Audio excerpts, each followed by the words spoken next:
अजून लोक येतात.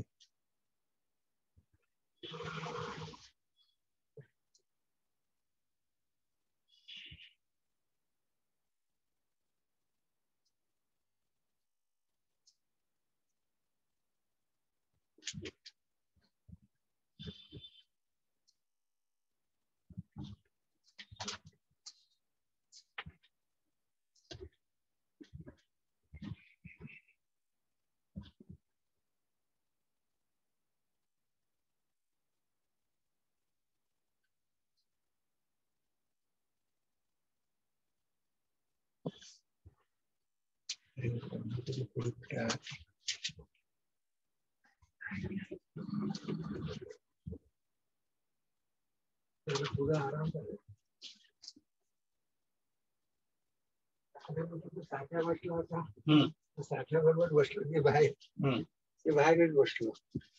साठ्या जात नाही तो आला, शिवाजी आला. शिवाजी आला म्हणून परत बाहेर बसलो.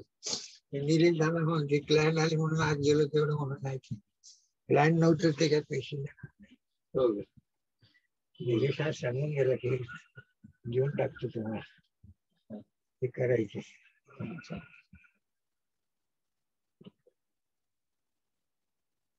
त्याला सांगितलं ना 1,00,000 रुपये काढायचे, 10,000 रुपये महिना पुढे. मला माझा व्यवहार ठरतोय, तुम्ही सांगा म्हणजे व्यवहार ठरला होईल 10 तारखेच्या, मीच तुम्हाला देतो. म्हटलं ठीक आहे. मी आपली नाही इमानदारी सांगितलं.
सुरू करायचं सर.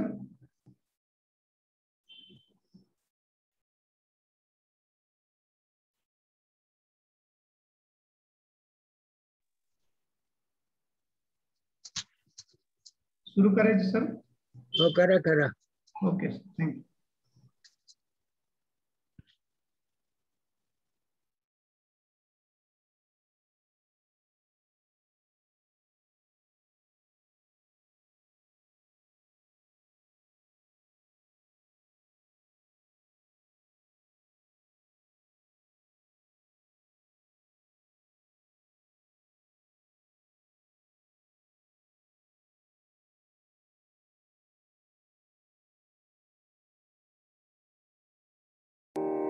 श्री गणेशाय नमः. नारद उवाच प्रणम्य शिरसा देवं गौरीपुत्रं विनायकम् नित्यम् आयुः कामार्थसिद्धये प्रथमं वक्रतुण्डं च एकदन्तं द्वितीयकम् तृतीयं कृष्णपिङ्गाक्षं गजवक्त्रं चतुर्थकम् लम्बोदरं पञ्चमं च षष्ठं विकटमेव च सप्तमं विघ्नराजेन्द्रं धूम्रवर्णं तथाष्टमम् नवमं भालचन्द्रं च दशमं तु विनायकम् एकादशं गणपतिं द्वादशं तु गजाननम् द्वादशैतानि नामानि त्रिसन्ध्यं यः पठेन्नरः न च विघ्नभयं तस्य सर्वसिद्धिकरं प्रभो। विद्यार्थी लभते विद्यां धनार्थी लभते धनम् पुत्रार्थी लभते पुत्रान् मोक्षार्थी लभते गतिम् जपेत् गणपतिस्तोत्रं षड्भिर्मासैः फलं लभेत् संवत्सरेण सिद्धिं च लभते नात्र संशयः अष्टभ्यो ब्राह्मणेभ्यश्च लिखित्वा यः समर्पयेत् तस्य विद्या भवेत् सर्वा गणेशस्य प्रसादतः इति श्री नारद पुराणे संकष्टनाशनं नाम गणेश स्तोत्रं संपूर्णम्। नमस्कार सगळ्यांना। बृहन महाराष्ट्र ज्योतिष मंडळ आणि वेदचक्षु व्याख्यानमाला यांच्या संयुक्त विद्यमाने आपण दर शुक्रवारी व्याख्यानाचं आयोजन करत असतो आणि सध्या आपले संकल्प 151 व्याख्यानांचा ही मालिका चालू आहे। त्याच्यामध्ये आज दुपारपर्यंत म्हणजे आत्ताच एक नुकतीच मीटिंग संपली, त्याच्यामध्ये 136वे व्याख्यान झालेलं आहे। आता आज हे 137 आणि 38 असे 2 व्याख्यान इथे होतील आणि लवकरच म्हणजे बहुतेक हा आठवडा संपण्यापूर्वी आपले व्याख्यानमाला 151चा आकडा पार करेल।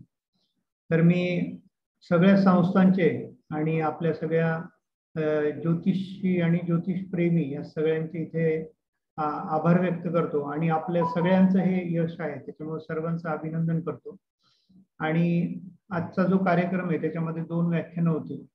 एक अबोली मॅडम आहे, अबोली सातपुते मॅडम, त्या सादर करतील आणि दुसरं व्याख्यान हे 5 तारखेला होणाऱ्या कार्यशाळेचा एक सारांश असेल, एक डेमो व्याख्यान असेल।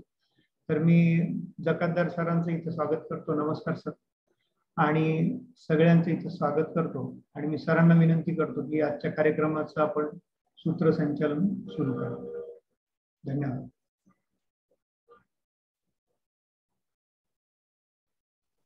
औरंगाबाद व्याख्यानमाला 151 व्याख्यानमालेच्या संकल्पातलं 137वे व्याख्यान आता आपल्या समोर होणारे। आणि हे व्याख्यान या ठिकाणी करताना 2 उद्देश आहे ज्योतिषशास्त्रातून की पावले सरांनी जो विडा उचलला तो विडा यशस्वी होण्याचा प्रयत्न करण्यासाठी नेहमी आजूबाजूचे फांद्या लागतात, त्या फांद्या म्हणजे आम्ही सगळेजण आहोत आणि त्याचा विचार करून पुढे जायचं असतं। कारण मी आयुष्यात खूप संकल्प केले आणि ते चढीस नेले आणि आज मला खूप आनंद आहे 40-41 वर्षानंतर की पावले सरांनी जो एक संकल्प केला तो आता तडीस जातोय आणि यशस्वी होतोय। याच्यासारखा आनंद माझ्या जीवनात कुठलाही नाही असं माझं स्पष्ट मत आहे। आजच्या व्याख्यानाचे उद्देश 2 आहे की आजचे दोन्ही व्याख्यानं जी होतील, एक व्याख्यान पहिला अबोली सातपुते या ठिकाणी देणार आहे आणि नंतर मी भविष्य घडवा भाग 3 आणि भविष्य घडवा भाग 4 रविवारी होणार आहे, त्याची संकल्पना संपूर्ण मांडणार आहे की कशा पद्धतीने पाहिजे याच्यामध्ये मी बोलणार आहे। पहिल्यांदा आजचं व्याख्यान जे आहे ते 151 व्याख्यान मला संकल्पातलं 137वे व्याख्यान या ठिकाणी अबोली सातपुते देते आहे। 137वे म्हटल्यानंतर या ठिकाणी एक विचार करावा लागेल, 7 आणि 3 10 आणि 1 11 आणि 1 आणि 1 2 म्हणजे या ठिकाणी 2 हा आकड्याचं व्याख्यान या ठिकाणी होते। हा त्यातला भाग्योदयाचा काळ आहे असं मी म्हणेल। अबोली सातपुतेंचा थोडक्यात परिचय करून द्यायचा झाला तर त्या M.Com MA आहे, फलज्योतिष अभ्यास मंडळ विजय जकातदारांकडे त्यांनी ज्योतिष विशारद ही पदवी संपादन केलेली आहे। तसेच भविष्य कथन कार्यशाळा, शेअर मार्केटच्या कार्यशाळा आणि ज्योतिष गप्पामध्ये मला नेहमी प्रश्न विचारणाऱ्या, तसेच मुख्य म्हणजे संगीताची आवड असणाऱ्या आणि हार्मोनियमच्या 5 परीक्षा दिलेल्या आहेत अशा आणि वाचस्पती करण्याची खूप इच्छा असलेल्या अशा अबोली सातपुते यांना विनंती करणार आहे की आजचा विषय फार त्यांनी चांगला घेतलेला आहे, धर्म अर्थ काम मोक्ष त्रिकोणाचे महत्व, याच्यावरती आपले विचार व्यक्त करावे अशी मी अबोली सातपुते यांना विनंती करतो। सौ अबोली सातपुते।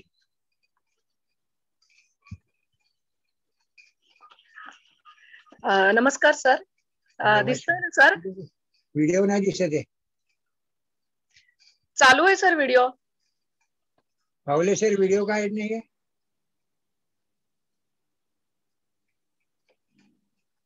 दिसतोय का सर? हा आता दिसतोय, बोला। हा हा नमस्कार सर। माननीय श्री नंदकिशोर जकातदार सर, माननीय सौ ऍडव्होकेट मालती शर्मा मॅडम, माझे सगळे ज्योतिष्य 6 अध्यायी आणि उपस्थित मान्यवर सगळ्यांना माझा नमस्कार। ज्योतिषशास्त्रामध्ये आपला जन्म ते मृत्यू हा जो प्रवास असतो तो जातकाच्या जन्मलग्न कुंडलीवरून बघितला जातो. निसर्ग कुंडलीवरून किंवा कुंडलीचा पाया म्हणून 12ही भावांची आपण विविध कारकत्वे बघतो. या 12ही स्थानांचे त्यांच्या कारकत्वातल्या साम्यामुळे गट केले जातात आणि ते गट म्हणजे धर्म त्रिकोण, अर्थ त्रिकोण, काम त्रिकोण व मोक्ष त्रिकोण. मानवी आयुष्याचे हे चारही टप्पे फार महत्वाचे असतात. या सभोवतीच तर आपले जीवन फिरत असते. यातील प्रत्येक गट महत्वाचा असतो. त्या प्रत्येकाचे आपण आज थोडक्यामध्ये महत्व जाणून घेऊया. पहिला त्रिकोण 1, 5, 9 ही स्थाने धर्म किंवा दैव त्रिकोणाची मानली जातात. 2, 6, 10 ही स्थाने अर्थ त्रिकोणाची मानली जातात. 3, 7, 11 ही कामत्रिकोण स्थाने होय आणि 4, 8, 12 ही मोक्ष त्रिकोण स्थाने होय. यातील आपण पहिला त्रिकोण जाणून घेऊया. धर्म त्रिकोण हा अग्नितत्वाचा असतो. आपण ज्यांच्या पोटी जन्म घेतो ते आई वडील आपल्याला धर्म देतात. कुंडलीमध्ये कोणत्याही भावापासून असणारा 5वा आणि 9वा भाव मिळून एक त्रिकोण तयार होतो. तो भाव, ती स्थाने एकमेकांशी संबंधित आणि पूरक असतात. प्रथम स्थान, पंचम स्थान आणि नवम स्थान हा दैव किंवा धर्म त्रिकोण होय. यामधील आपण प्रथम स्थानाचा विचार करूया. धर्म त्रिकोणातील पहिले स्थान जातकाची ओळख, जातकाचा स्वभाव किंवा लग्नस्थान असे आपण याला ओळखतो.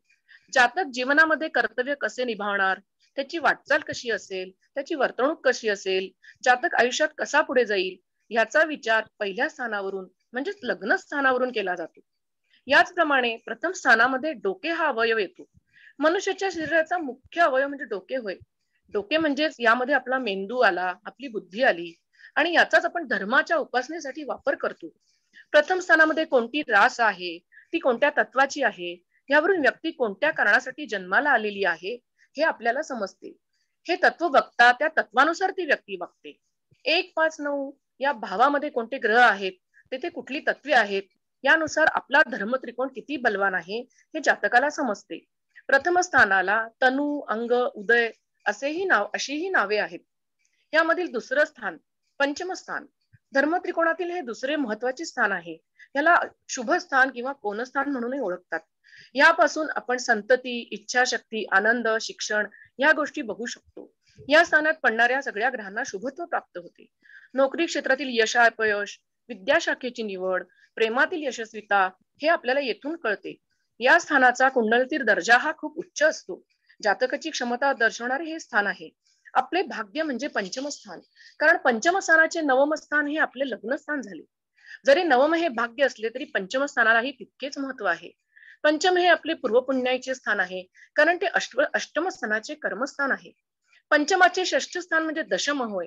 त्यावरून आपण नोकरी व्यवसायात किती उत्कर्ष होईल हे समजू शकतो. आपले अंतिम जीवनही पंचम स्थानाशी निगडित आहे, कारण व्ययस्थान हे पंचमाचे अष्टम आहे. गुरु कसा लाभेल हे देखील आपण ह्या स्थानावरून बघतो. नवम स्थान धर्म त्रिकोणातील तिसरं महत्वाचं स्थान. नवम स्थान भाग्यस्थान, शुभ, कोणस्थान अशी याला नावे आहेत. यावरून आपली उच्च शिक्षणाची आवड, जातकाचा धर्माचा ओढा, पूर्व सुकृत, नातवंडे, मेहुणा मेहुणी, दत्तक संतती, धर्मावरील आपल्या श्रद्धा, ईश्वर भक्ती, धर्मगुरु, भाग्योदय, आपले दूरचे प्रवास, तसेच तिसरा अपत्याचा विचार आपण नवम स्थानावरून करतो. हे रवीचे उदित स्थान आहे. पंचम भावाच्या कारकत्वाची पूर्ती करणारे स्थान होय. वडिलांचे शारीरिक अस्तित्व आपण नवम स्थानावरून बघतो. आपले वडील म्हणजे नवम स्थान. नवमाचे पंचम म्हणजे संतती, म्हणजे आपण स्वतः. आपली संतती म्हणजे पंचमाचे पंचम म्हणजेच नवम, म्हणजे आपली नातवंडे म्हणजेच संततीची संतती होय. वडिलांचे वडील आजोबा म्हणजे पंचमस्थान आणि पंचमाचे नवम म्हणजे पणजोबा म्हणजेच लग्नस्थान होय. धर्म त्रिकोणाचा हा शेवटचा भाव आहे. 1, 5, 9 या स्थानाच्या माध्यमातून आपले जन्म मृत्यूचे चक्र हे अव्याहतपणे सुरू असते. मी का जन्माला आलो किंवा मी का जन्माला आले यावर स्वतःला ओळख करून देणारा हा भाव, स्वतःचाच हा शोध घेणारा भाव म्हणजे नवम स्थान होय. आपण आता दुसरा त्रिकोण बघूया, अर्थ त्रिकोण. हा पृथ्वी तत्वाचा त्रिकोण आहे. 2, 6, 10 ही स्थाने कुंडलीतील अर्थ त्रिकोणाची स्थाने मानली जातात. मानवाला आयुष्य जगण्यासाठी धन, अर्थ, पैसा यांची गरज तर असतेच.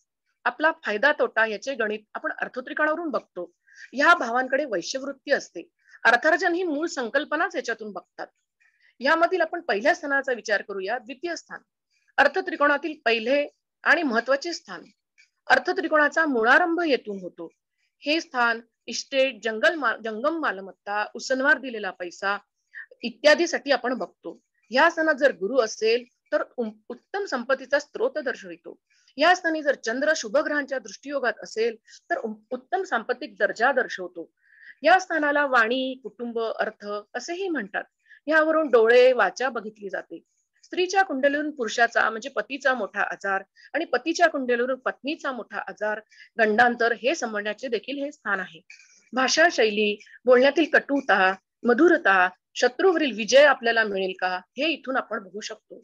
धनेश किंवा द्वितीयेश स्थिर राशीत असेल, उदाहरणार्थ कुंभ किंवा सिंह राशीत असेल तर जातक हा पैसा सांभाळून असतो.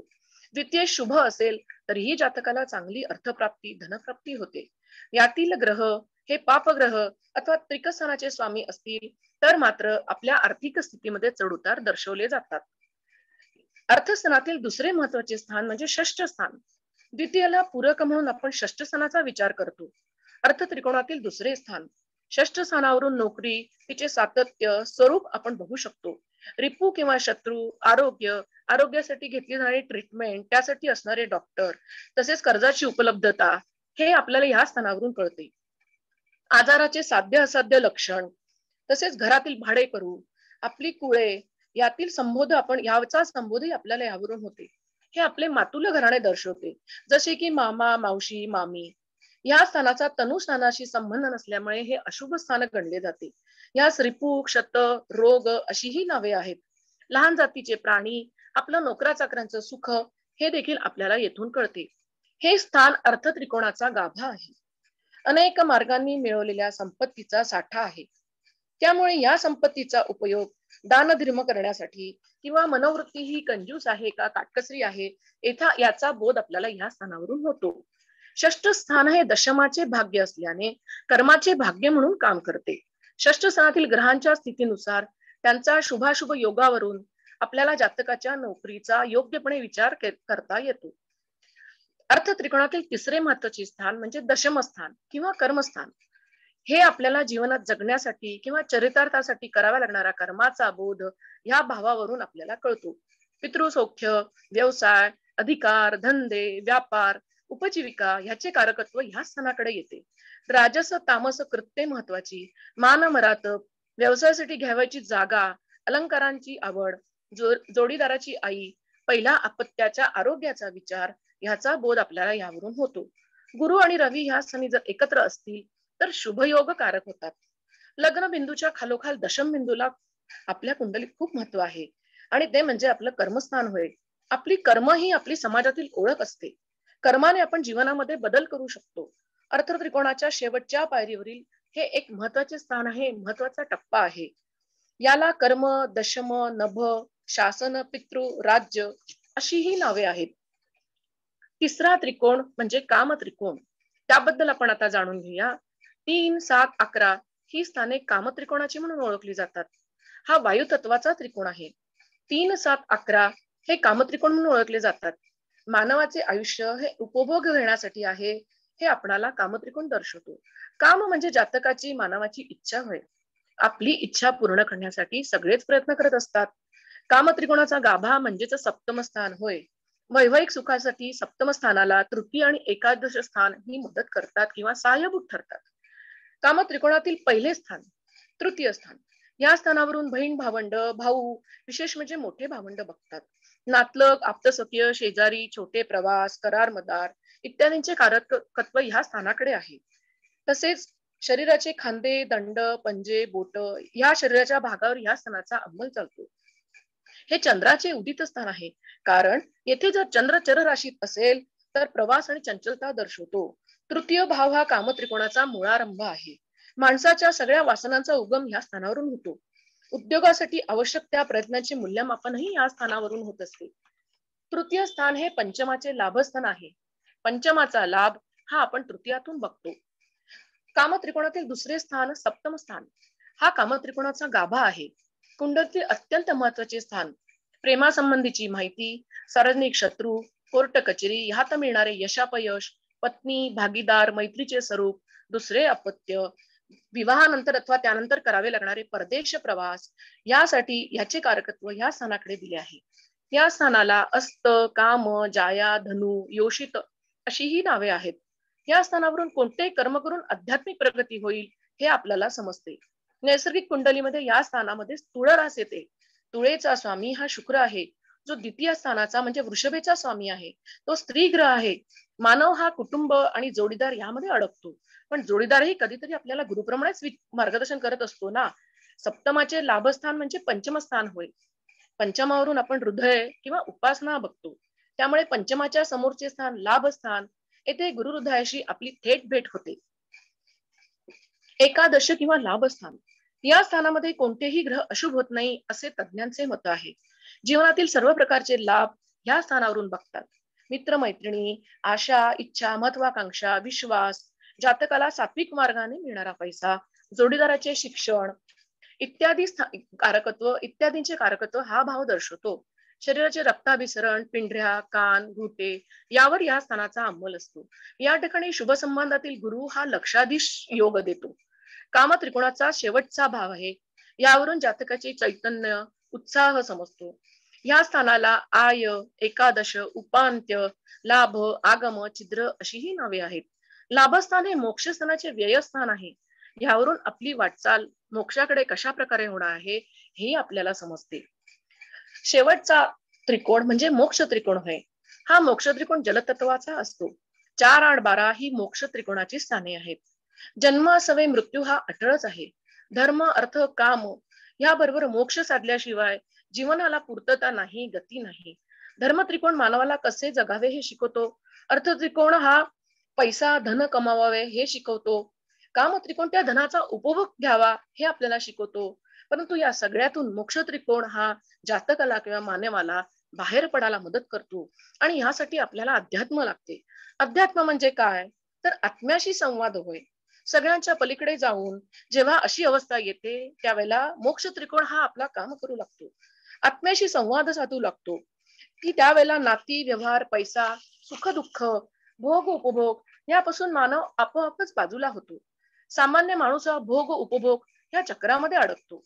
ते जेव्हा तो आत्मसंवाद करतो तेव्हा मोक्ष त्रिकोणाचा प्रवास सुरू होतो.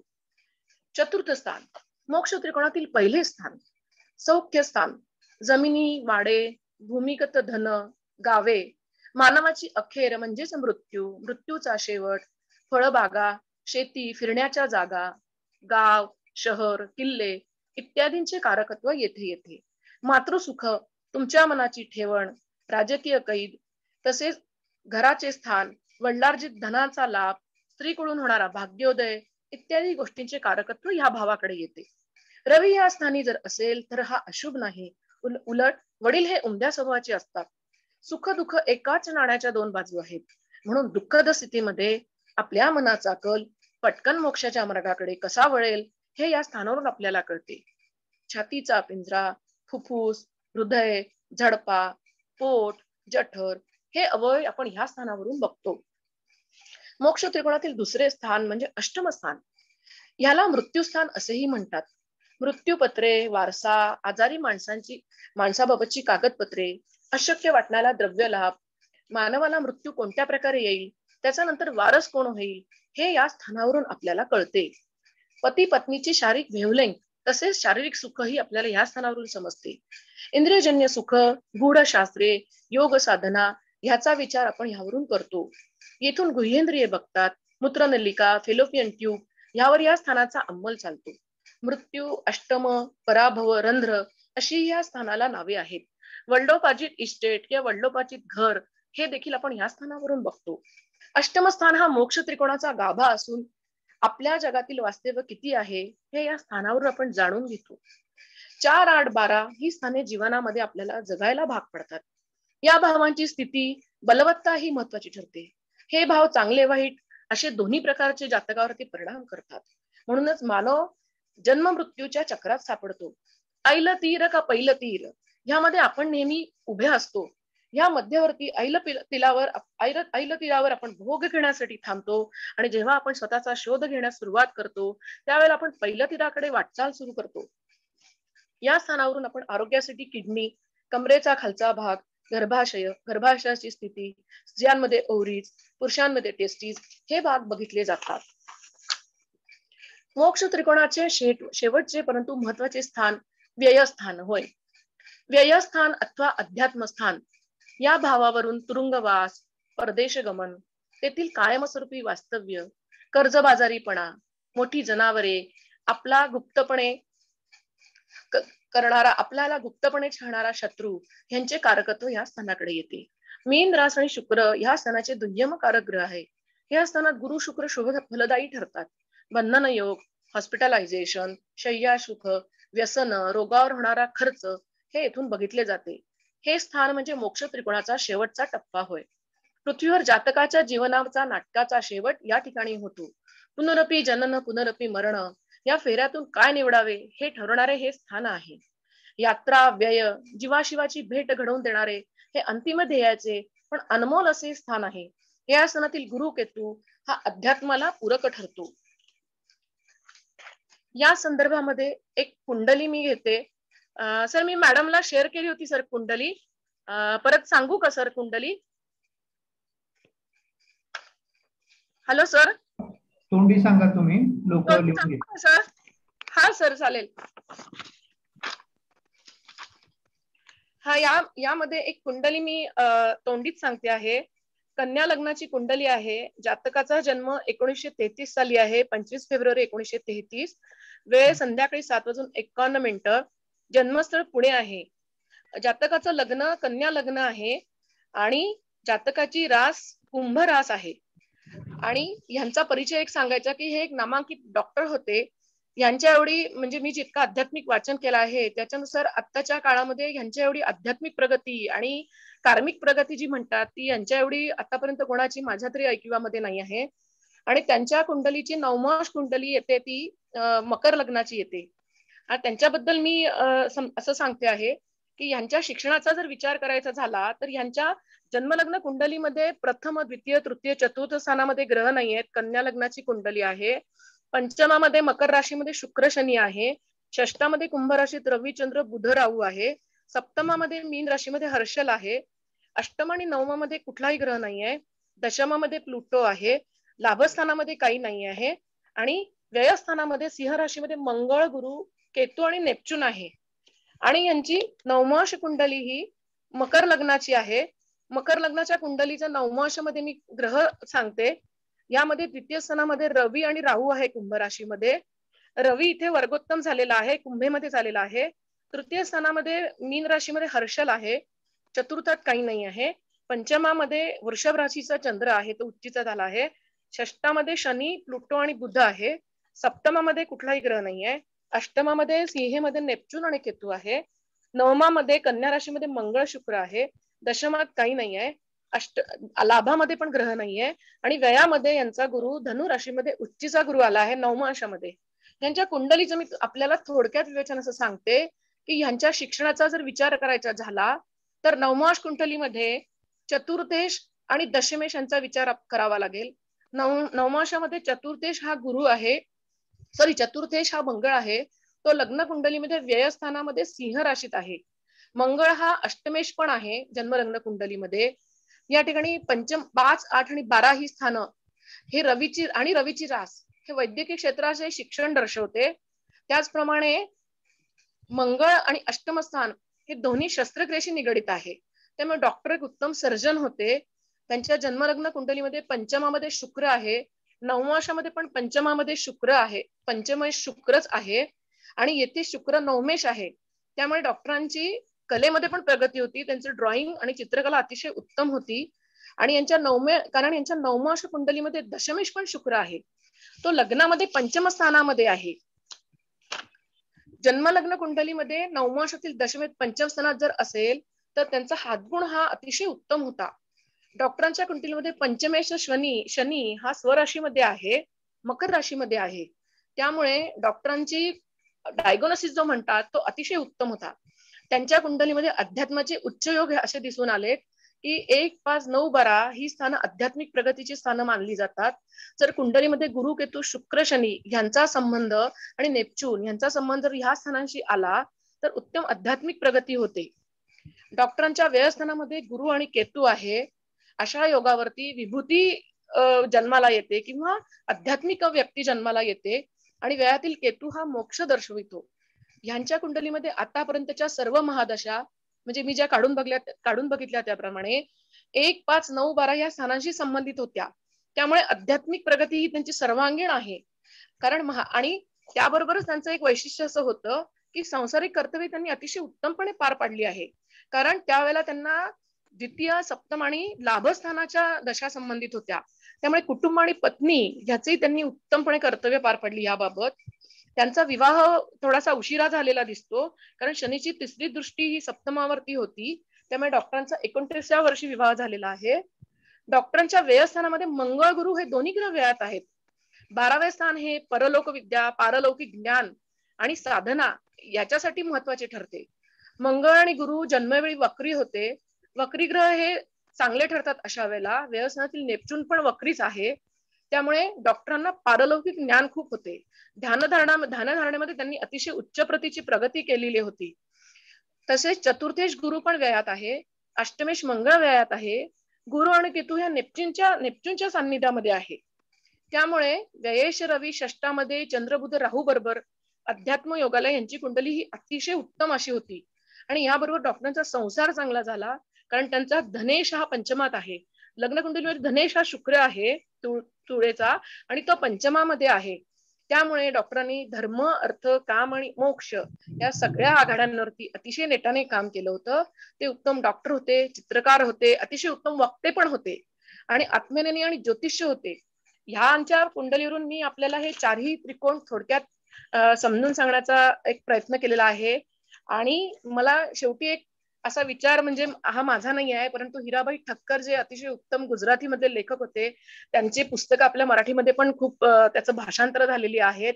कर्माचा सिद्धांत किंवा वेदांत विचार, त्यांच्यामधला एक विचार मला आज मांडावा असा वाटतो. त्यांनी त्यांच्या पुस्तकात असं म्हणलं आहे की जगामध्ये जर काही जाणण्यायोग्य असेल किंवा ज्ञेय असेल तर ते केवळ ब्रह्म किंवा आत्मज्ञानच आहे. की ते जाणल्यानंतर जाणण्यायोग्य काही बाकी राहतच नाही. आणि ते जाणणे म्हणजेच ते समजल्यानंतर मनुष्य किंवा अमृतत्व जन्म मरणाच्या चक्रातून मुक्ती मिळवतो. म्हणूनच ही गोष्ट भगवद्गीतेत भगवंतांनी म्हणजे श्रीकृष्णांनी अर्जुनाला समजवण्याचा प्रयत्न केलाय. श्रीकृष्ण म्हणतात की जे ज्ञेय आहे, जे जाणले असता मनुष्य अमृतत्व पावतो, तेच मी सांगतो, म्हणजेच भगवंत सांगतात. आणि ते ज्ञान झाल्यानंतर या लोकी पुन्हा दुसरे जाणण्यासाठी योग्य असे ज्ञान शिल्लक राहत नाही. शुभम भवतु. मला एक असं सांगायचं आहे की आज मला बृहन महाराष्ट्र ज्योतिष मंडळ, तसेच माननीय गुरुवर्य श्री नंदकिशोर जकातदार सर, माननीय ऍडव्होकेट सौ मालती शर्मा मॅडम, माननीय उज्ज्वल पावरे सर, या सगळ्यांचे मी आभार मानते की मला माझे विचार इथे व्यक्त करायला तुम्ही संधी दिली आणि आमच्यासारख्या नवोदितांना इथे बोलायची संधी दिली. त्यामुळे आमचा पण आत्मविश्वास वाढला आणि आम्हाला सुद्धा याच्यातून काहीतरी शिकायला मिळेल. सरांनी आणि मॅडमने आणि माझ्या सहआध्यांनी सुद्धा मला ह्याच्यामध्ये काही वाटलं असं तरी मला पण माझ्या ज्ञानात भर टाकण्यासाठी काही सांगावं किंवा आपले विचार सांगावे. आणि माझ्या मैत्रिणी सौ शिल्पाताई कुलकर्णी, सौ शिलाताई गायकवाड आणि सौ मानसी रत्नाकर ह्या माझ्या मैत्रिणींनी मला वेळोवेळी प्रोत्साहन दिले आणि वेळोवेळी मला ह्या संदर्भामध्ये मानसिक आधार दिला की तू करू शकशील. आणि सरांनी, मालती मॅडमने सुद्धा या बाबतीमध्ये सतत आपण एक पॉझिटिव्ह विचार म्हणजे दिला की नाही तुम्ही करू शकाल. त्याच्यामुळे मी आज इथे हे बोलण्याचं धाडस करते आहे आणि विचार व्यक्त करते आहे. धन्यवाद सर, धन्यवाद मॅडम आणि सगळ्या माझ्या बंधू भगिनींना पण धन्यवाद. धन्यवाद अबोलीताई. पहिलंच व्याख्यान पण चांगलं आणि महत्वाच्या विषयावर आपण दिलं आणि हा विषय खूप छान पद्धतीने आपण सांगितला. आणि एक पत्रिका मांडून 1933च्या माणसाच्या पत्रिकेतले धर्म, अर्थ, काम, मोक्ष कसा जीवनामध्ये वापर करावा, कुठल्या स्थानाप्रमाणे त्या व्यक्तीने केला, हे एका दृष्टिकोनातून तुम्ही सांगितलं. हेच तुमच्या आजच्या व्याख्यानाचं वैशिष्ट्य ठरलं आणि या वैशिष्ट्यातून आपण चांगला पुढे अभ्यास करून समाजाला मार्गदर्शन करा, हीच अपेक्षा माझ्याकडून झाली. हो, धन्यवाद. हो सर, तुमचे खूप खूप मार्गदर्शन मिळालं. आभार सर तुमचे खूप खूप की इथपर्यंत धाडस मी करू शकले. नाही, धाडस केल्यापेक्षा धाडस करण्यापेक्षा तुम्ही तुमचे विचार मोकळे केले. तुम्हाला ज्ञात होते सगळे मनात, पण ते फक्त मोकळे करायची संधी या वेदचक्षु व्याख्यानमालेतून आपणास मिळाली. आणि हो सर. त्याचं तुम्ही सोनं केलं असं माझं या ठिकाणी मत आहे. आणि हो हे सर. सोनं असं चमकत राहील आणि तुमच्या तिन्ही मैत्रिणी आणि तुम्ही अशा चौकार मारतील अशी निश्चित अपेक्षा व्यक्त करतो. हो आणि सर, धन्यवाद सर. आपल्याला धन्यवाद आणि पुढच्या वाटचालीसाठी शुभेच्छा देतो. हो सर. सर नमस्कार सर, धन्यवाद. यानंतर मीच बोलणार आहे, त्याला माझी का ओळख करून देत नाहीये. नाही सर, तुमचं केव्हाही बोलणं आम्हाला छानच वाटतं सर. तर आता मूळ विषयाकडे जाऊया. आजचं 138वं व्याख्यान आणि 138वं व्याख्यान नेमकं भविष्य घडवावरती आले. हे योगायोग कुंडलीतील ग्रहयोगावरून असतात आणि त्याचा विचार या ठिकाणी करण्याची आवश्यकता असते. आणि या ठिकाणी जेव्हा आपण हा विचार करतो तेव्हा या गोष्टीतून जावं लागतं. आपण ज्योतिष शास्त्रातून आज उज्ज्वल पावले सरांच्या माध्यमातून, ऑनलाईनच्या माध्यमातून तुमच्यापर्यंत पोहोचण्याचं जे वर्ष, सव्वा वर्षाचं आमचं तप पूर्ण होतंय. त्या तपात खूप आनंद आहे. पण या तपाच्या या तपपूर्ती निमित्त या ठिकाणी मी एक निश्चितपणे सांगतो की आपण ज्योतिषशास्त्रातून प्रारब्ध म्हटलं जातं. ज्योतिषातून सांगतं की प्रारब्ध घेऊन आलोय आणि प्रारब्ध घेऊन आलोय तर मग ज्योतिषशास्त्र शिकायचं कशाला, असा प्रश्न जेव्हा आपल्यासमोर बुद्धिप्रामाण्यवादी विचारतात तेव्हा आपल्यासमोर प्रश्नांची एक झालर तयार होते. ही झालर जेव्हा मी उकलायला लागलो तेव्हा माझ्या लक्षात यायला लागलं की आपण प्रारब्ध घेऊन येतोय, बोलतो, भविष्य सांगतो, पण भविष्य घडवायचे मार्ग देत नाही. आज ज्योतिषशास्त्रातून भविष्य घडवायचे मार्ग देण्यासाठी भविष्य कसं घडवायचं याचा विचार करण्याची वेळ आली. कारण काळानुरूप ज्योतिषशास्त्राकडे पाहण्याचा दृष्टिकोन जेव्हा आपण बदलू तेव्हा प्रारब्धाकडे पाहण्याचा दृष्टिकोन बदलेल. जेव्हा प्रारब्धाकडे पाहण्याचा दृष्टिकोन आपण बदलू शकतो तेव्हा भविष्य सांगण्याच्याकडे पाहण्याचा दृष्टिकोन बदलेल. आणि हे दोन्ही दृष्टिकोन जेव्हा बदलू शकतो तेव्हा हे बदलण्याचं आपण भविष्य घडवा कसं याच्याकडे पाहू शकतो. आज माणूस जन्माला आल्यानंतर तो काय घेऊन आलाय आणि काय त्याचं होणार आहे हे ठरलेलं असेल तर शास्त्र शिकायचीच आवश्यकता का, असा प्रश्न माझ्या समोर निर्माण झाला 1980च्या आधी. मग मी उलट्या पद्धतीने विचार करायला लागलो या शास्त्राकडे. कारण या शास्त्राचा हा मुद्दा तिथे आहे की प्रारब्ध घेऊन आलोय तर मग कशासाठी शिकायचं, मग अभ्यास का करायचा. म्हणून मी उलट्या पद्धतीने या ज्योतिषशास्त्राच्या अभ्यासाकडे विचार करायला लागलो आणि नुसत्या पुस्तकी ज्ञानातून विचार करण्याचा दोष माझ्या बाजूला काढला आणि मी समाजात जाण्यासाठी या ठिकाणी काही गोष्टीचे निर्णय केले. योगायोगाने माझे वडील, म्हणजे मी तुम्हाला इथे पत्रिकाही दाखवू शकतो आता, की मला खूप आनंद असतो त्या पत्रिकेचा की भविष्य कसं घडवायचं असतं याचं उत्तर या ठिकाणी माझ्या समोर आहे. की जेव्हा एखादी पत्रिका घडवायची कशी, प्रारब्ध घेऊन आलाय तर म्हणजे प्रारब्धात घटना कधी घडणार हे तुम्ही सांगू शकतात, तर मग घटनेला मागोवा देण्याचं काम आपण ज्योतिषशास्त्रातून का करू शकत नाही. हा विचार घेऊन 1980 सालच्या अधिवेशनाची सुरुवात केली वडिलांच्या 61 निमित्त. मी तेव्हा काही ज्योतिषी नव्हतो, ज्योतिषाच्या विरुद्ध काम करणार होतो. मी एक सामाजिक कार्यकर्ता होतो. सामाजिक कार्यकर्ता करत असताना मला या ठिकाणी युथ काँग्रेसच्या माध्यमातून एक अधिवेशन घेतलं होतं बेंगलोरला आणि त्याच्यातून मला कल्पना सुचली की वडिलांच्या नावाने 61 निमित्त घरगुती कार्यक्रम करण्यापेक्षा दादांची इच्छा आहे की सर्व जे विद्यार्थी त्यांना एकत्र आणण्याच्या दृष्टीने, ज्योतिषांना एकत्र आणण्याच्या दृष्टीने एक अधिवेशन. आणि त्या अधिवेशनाच्या दरम्यानमध्ये जे प्रदर्शन बनवलं त्याच्यामध्ये मला भविष्य कसं घडवायचं याचे मुद्दे मिळत गेले.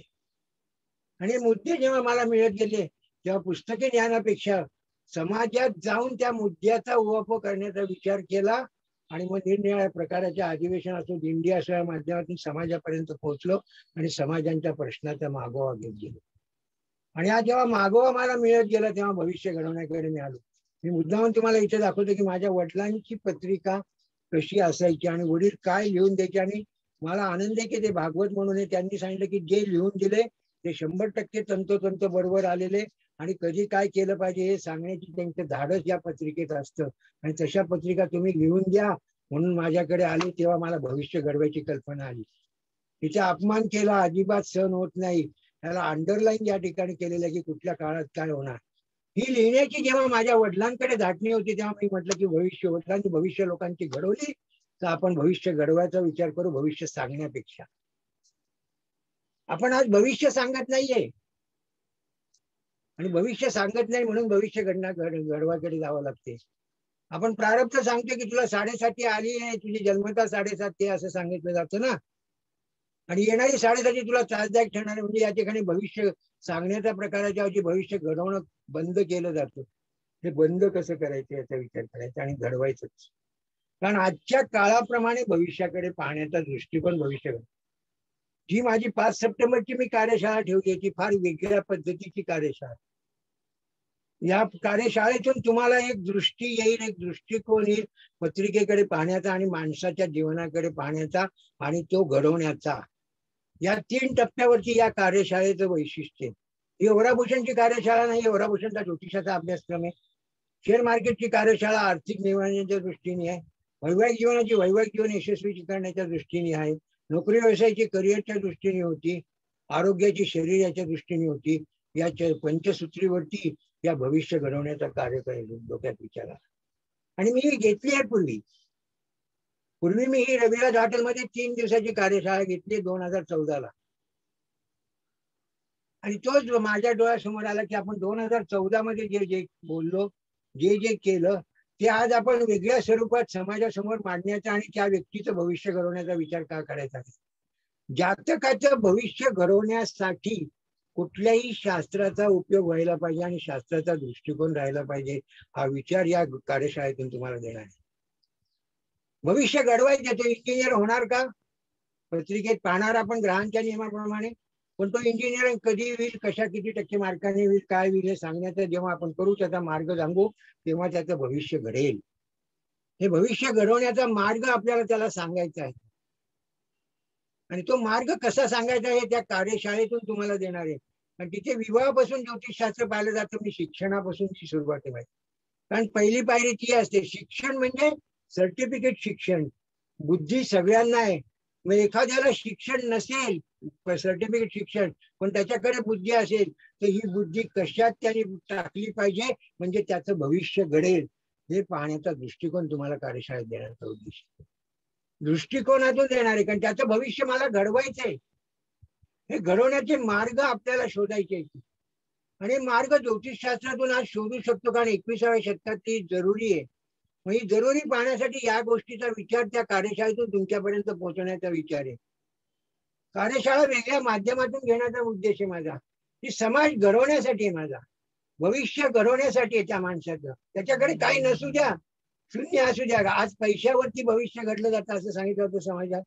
पैसे असेल तर शिक्षण होणार सांगितलं जातं. पैसे असेल तर शाळेत ऍडमिशन मिळणार सांगितलं जातं. तरच ऑनलाईनच्या माध्यमातून शिक्षण होतं. हे विचार 21व्या शतकातले आहे ना. आणि हे विचार घेऊनच आपल्याकडे लोक येणार आहे. या विचाराला त्या पत्रिकेतून त्याचं भविष्य कशात घडणार हे पाहण्यासाठी आपल्याला त्या स्थानाचा आणि ग्रहांचा विचार करण्याची आवश्यकता आहे. तो कसा करायचा आणि कसा पाहायचा याच्यासाठी ही कार्यशाळा आहे. कार्यशाळेचा उद्देश वेगळा आहे माझा. पण या कार्यशाळेतून जे जे शिकतील ते निश्चित दुसऱ्याचं भविष्य घडवतील एवढा आत्मविश्वास मला आहे. कारण तेवढ्या पद्धतीने त्या कार्यशाळेत मी तुम्हाला सांगण्याचा प्रयत्न करणार आहे. आणि तो प्रयत्न करण्यासाठी मीही काही वेळ दिलेला आहे स्वतःच्या आयुष्यातला. माझ्या आयुष्यातली काही वर्ष मी वेचली त्यासाठी. लोकांचं आयुष्यातलं भविष्य घडवलं. ते घडवताना मला जे जे नियम सापडले ते नियम मी पुढे फॉलोअप करत गेलो. आणि ते नियम पाहून तुम्ही आता तुमच्याकडे येणाऱ्या लोकांचं भविष्य घडवण्यासाठी उपयोग कसा करायचा याच्यासाठी ही कार्यशाळा आहे. शैक्षणिक दृष्ट्या कुठल्या ह्याच्यात जायचं त्या काळातली गणित वेगळी होती. आत्ताचे प्रश्न वेगळे आहे. प्रश्न तोच पण प्रश्नाकडे पाहण्याचा दृष्टिकोन बदललाय. व त्या पत्रिकेतला तो दृष्टिकोन त्या व्यक्तीची इच्छाशक्ती त्या प्रश्नाच्या संदर्भात कशी पाहिली पाहिजे आणि त्याला कुठल्या काळात त्या पावलं टाकायला सांगितली पाहिजे आणि कुठल्या काळात खराब असेल तेव्हा ती पावलं थांबवली पाहिजे हे काम करणं म्हणजे भविष्य घडवणं असतं. हा योग्य मार्ग कसा दाखवायचा हे त्या कार्यशाळेचं वैशिष्ट्य. कार्यशाळेचं वैशिष्ट्य काय ते लक्षात घ्या तुम्ही. तुम्हाला वाटेल तेच प्रश्न सरांनी मांडले कार्यशाळेच्या पत्रकामध्ये. पण त्या प्रश्नामध्ये सगळीकडे सकारात्मकपणा दाखवलेला आहे. आणि हा सकारात्मकपणाचा दृष्टिकोन जेव्हा तुमच्याकडे त्या कार्यशाळेतून येईल तेव्हा तुम्ही त्याकडे पाहू शकाल. तुम्हाला तोच प्रश्न वाटेल विवाह योग. अरे विवाह योग आहेच. पण विवाह योग यशस्वी कसा करायचा हे सांगण्यासाठीचे नियम हे त्या भविष्य कार्यशाळेत मिळणार आहे. यशस्वीता कशी मिळवायची त्या वैवाहिक जीवनात, आनंद आणि सुखाची व्याख्या कशी ठरवायची वैवाहिक जीवनातली, हा भाग त्या कार्यशाळेत तुम्हाला मिळेल. हे पाहायचं कसं, याचा दृष्टिकोन काय, ग्रह तेच, राशीच्याच, नक्षत्र तीच, स्थान तेच, प्रश्न माणसाचे तेच, तीच महादशा, तीच आंतरदशा, तीच विदशा, पण याची चेन कशी निर्माण करायची आणि त्याला गोचरीचं बळ देऊन त्या घटना कशा पद्धतीने नकारात्मक असतील तर टाळायच्या कशा, त्या होऊच द्यायच्या नाही, ही काळजी घेणं म्हणजे भविष्य घडवणं असतं. घटना घडल्यानंतर ती दुरुस्त करणं याला भविष्य घडवणं म्हणत नाही. आम्ही घटना घडूच देणार नाही त्या माणसाच्या आयुष्यात 30 वर्षात, याचा चॅलेंज आपण या ज्योतिषशास्त्राच्या नियमातून या कार्यशाळेत तुम्हाला द्यायचा. त्याचा नकारात्मक काळ कसा टाळायचा याच्यावरती त्याचं भविष्य घडणार आहे. सकारात्मक काळात त्याला पॉझिटिव्हनेस देऊन त्याला पुढे ढकलण्याचं काम जेव्हा करू तेव्हा त्याचं यशस्वीता त्याला मिळणार आहे. जेव्हा व्हॉट्सअपवरती मला एक प्रश्न येतो की मी बॅडमिंटनचा कोच आहे राज्यस्तरीय, पण मला नॅशनल वरती कधी जायला मिळेल, हा प्रश्न जेव्हा माझ्या समोर असतो त्या पत्रिकेत, आणि जन्मता जेव्हा ती पत्रिका मी केलेली असते आणि त्याच्यात लिहिलेलं असतं या खेळामध्ये उच्च पदावर जाईल पण या काळात याला त्रास होईल, आणि त्या काळात ती व्यक्ती जेव्हा माझ्याकडे परत पत्रिका घेऊन येते तेव्हा भविष्य घडवण्याचा मार्ग या ठिकाणी होतो. या काळात काळजी क्या घ्या, हे तुम्हाला सांगण्याचा प्रयत्न मला त्या कार्यशाळेत करायचा. कार्यशाळेत काय तुम्हाला मिळवायचे लक्षात ठेवा, आणि तुमचा दृष्टिकोन काय तो लक्षात ठेवा, आणि तो तुमच्या डोळ्यासमोर आला तर तुम्हाला कार्यशाळेतला गाभा समजेल. भविष्य घडवण्याचा गाभा, भविष्य सांगणे, प्रारब्ध घेऊन आलं सांगणं हे ज्योतिषशास्त्राचे नियम झाले, पण आज 21व्या शतकात हे शास्त्र भविष्य घडवण्यासाठी वापरलं गेलं पाहिजे, भविष्य सांगण्यासाठी नाही आणि प्रारब्ध घेऊन आलं म्हणण्यासाठी नाही. या दोन्ही गोष्टी अलविदा करून बाजूला करायच्या आहे. आणि जेव्हा याला अलविदा देऊ तेव्हा आपण या ग्रहांच्या भविष्य घडवण्याकडे पाहू शकतो. प्रत्येक ग्रह हा भविष्य घडवतो आणि प्रत्येक स्थानाच्या प्रश्नाकडे तो पाहतो. तो ग्रह त्या स्थानाच्या प्रश्नाकडे कशा पद्धतीने पाहणार आहे, त्या स्थानाच्या प्रश्नाकडचा ग्रहाशी काय संबंध आहे, तो ग्रह कधी चांगला होणार आहे, कधी वाईट होणार आहे, कधी त्याला नकारात्मकपणा येणार आहे, कधी सकारात्मकपणा येणार आहे, त्याच्या शत्रू ग्रहाची कधी विदशा येणार आहे, मित्र ग्रहाची कधी विदशा येणार आहे, याचा ढाचा पाहून त्याला त्या क्षेत्रात यशस्वी करून त्याला भविष्य त्याचं घडवायचंय, यासाठी कार्यशाळेचा उद्देश आहे. कार्यशाळेचा उद्देशच माझा वेगळा आहे. मला तेच शिकवण्यात इंटरेस्ट नसतो. मला त्या ग्रह, कारण चौकट निश्चित आहे, कारण मानवी जीवनाची चौकट निश्चित आहे. आता अबोलीताईंनी सांगितले की धर्म अर्थ काम मोक्ष 12 स्थानाच्या बाहेर चौकट नाहीये. मी धर्माच्या जागी शब्द बदलेल 21व्या शतकात भविष्य घडवताना असताना संस्कार देईल. तुझे संस्कार कसे आहेत, तुझे संस्कार 1, 5, 9, 2 तुला काय मिळतात याचं महत्व राहील. तुझ्या संस्काराप्रमाणे तू 2, 6, 10चा विचार करशील आणि त्याप्रमाणे तू अर्थप्राप्ती करशील. त्यानंतर अर्थप्राप्ती केल्यानंतर तू 3, 7, 11 प्रमाणे त्या अर्थप्राप्तीचं कर्मात रूपांतर करण्याचा प्रयत्न करशील, आणि जेव्हा तू कर्मातून रूपांतर चांगलं करशील तेव्हा तुम्ही 4, 8, 12 मधून मोक्षाकडे जाण्याचा मार्ग भविष्य घडवण्यासाठी कसा पाहायचा याचा विचार करण्याची धारणा आज त्या कार्यशाळेत देणार आहे. कार्यशाळेत तुम्हाला नोट्स मिळतील, सगळ्यांना नोट्स मध्ये इंटरेस्ट असतो, नोट्सही मिळतील, पत्रिकाही मिळतील. पत्रिका तुमच्याकडून सोडून घेतल्या जातील, पण पत्रिका सोडण्यापेक्षा त्या माणसाचं भविष्य घडवणं, त्याला योग्य दिशा देणं, वयाच्या 16 ते 22 मध्ये त्या व्यक्तीची योग्य दिशा निवड करणं, आणि 22 नंतर त्याच्या 62 पर्यंत त्याच्या काळातल्या नकारात्मक गोष्टी त्याला सांगून त्या काळात हे निर्णय करू नको हे सांगणं म्हणजे भविष्य घडवणं आहे. निगेटिव्ह निर्णय गेला तर तुरुंगात गेला तर पुढची वर्ष वाया जातात. हा विचार आज भविष्य घडवण्यात पाहण्याची आवश्यकता आहे. हे आपण करू शकतो आणि हे सांगू शकतो. ज्योतिषशास्त्रातून प्रारब्धच बदलता येतं हा माझा दावा आहे, आणि तो प्रारब्ध बदलण्याचा मार्ग म्हणजे भविष्य घडवणे. भविष्य घडवणे म्हणजे कोणी ज्योतिषात मोठा होईल, कोणी कशात मोठा होईल, कोणी कॉम्प्युटरमध्ये होईल, तो त्याच्या पत्रिकेतला ढाचा कसा पाहायचा, त्या ढाच्यावरती त्याचं जीवन अवलंबून आहे. म्हणजे 16 ते 22च्या वयापासून तुम्हाला सुरुवात करून त्याच्या दिशा द्यावी लागेल. 16 ते 22ची दिशा दिल्यानंतर 22 नंतरच्या जीवनामध्ये संकट येतात, ती संकटावर मात कशी करायची, पण आपण संकटच टाळणार आहे. पूर्वीचे ज्योतिषकार आयुष्याचं भविष्य लिहून द्यायचे, आजचे भविष्यकार ते देत नाही. म्हणून प्रश्न आहे, कारण ते प्रश्नाची घटना घडल्यानंतर तुमच्याकडे माणूस येतो आणि त्याच्यावरच्या उपायामध्ये आपलं शास्त्र आज अडकले. पूर्वीचे लोक हे करत नव्हते. पूर्वीचे लोक जन्मता फक्त नक्षत्र शांती सांगत होते. विचार करा पूर्वीच्या ज्योतिषाचा अभ्यासाचा पुरोहिताचा, कारण ते पुरोहित होते. ते व्यतिपात योगाची शांती सांगत होते, पण ते पुरोहित होते. विचार करा, त्या काळातल्या लोकांचा नीट विचार केला तर तुम्हाला भविष्य घडवाकडे पाहता. ते त्या ठिकाणी ती घटना सांगत होते. आज आपण प्रश्न घडल्यानंतर त्याच्यावरती उपायाची एक मालिका तयार करतो आणि त्या मालिकेत त्याला अडकवतो आणि त्याचं भविष्य घडवणं बाजूला सोडून त्याचं भविष्य डायव्हर्ट करतोय आपण. हा डायव्हर्ट टाळणं म्हणजे कार्यशाळेचा उद्देश आहे. कार्यशाळेचा उद्देश लक्षात घ्या तुम्ही. तुम्हाला काय द्यायचं आणि काय करायचं याचा विचार तुम्हाला करावा लागेल. एकाने मला व्हॉट्सअपवरती कार्यशाळेवरून सांगितलं की सर कृपा करून आयुष्य योग सांगू नका कोणाला. ठीक आहे, त्याचं मत असेल ते, तो विचार मी करत असतो.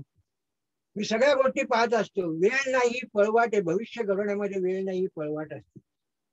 एखादी मुलगी आली माझ्याकडे, आता दुपारीच आली होती, परीक्षेसाठी शिक्षणासाठी पाहिजे. काय मी करणार आहे, मी तिला मार्ग दिला, तिच्या पैशात योग्यची पास झाली पहिली. पुढचा मार्ग तिची आर्थिकची गणित नाहीये, आई वडील नाहीये, काय करणार तुम्ही? तुमची ताकद पाहिजे ती. 1 वर्षाची जबाबदारी मी स्वीकारली आणि त्या मुलीचं भविष्य घडवण्याचा ज्योतिषशास्त्रातून मार्ग शोधला. ती शोधण्याची हिंमत तुम्हाला आली पाहिजे आणि ती त्या पत्रिकेतल्या लग्नेशाकडून पाहायला पाहिजे. आणि हा लग्नेश कशा पद्धतीने भविष्य घडवण्यासाठी 12 लग्नाचे भाव वापरायचे, हा विचार भविष्य घडवण्याच्या कार्यशाळेत. हे भाव कसे वापरायचे, हे कसे न्यायचे, याचा विचार करण्याची आज वेळ आहे भविष्य घडवण्यात.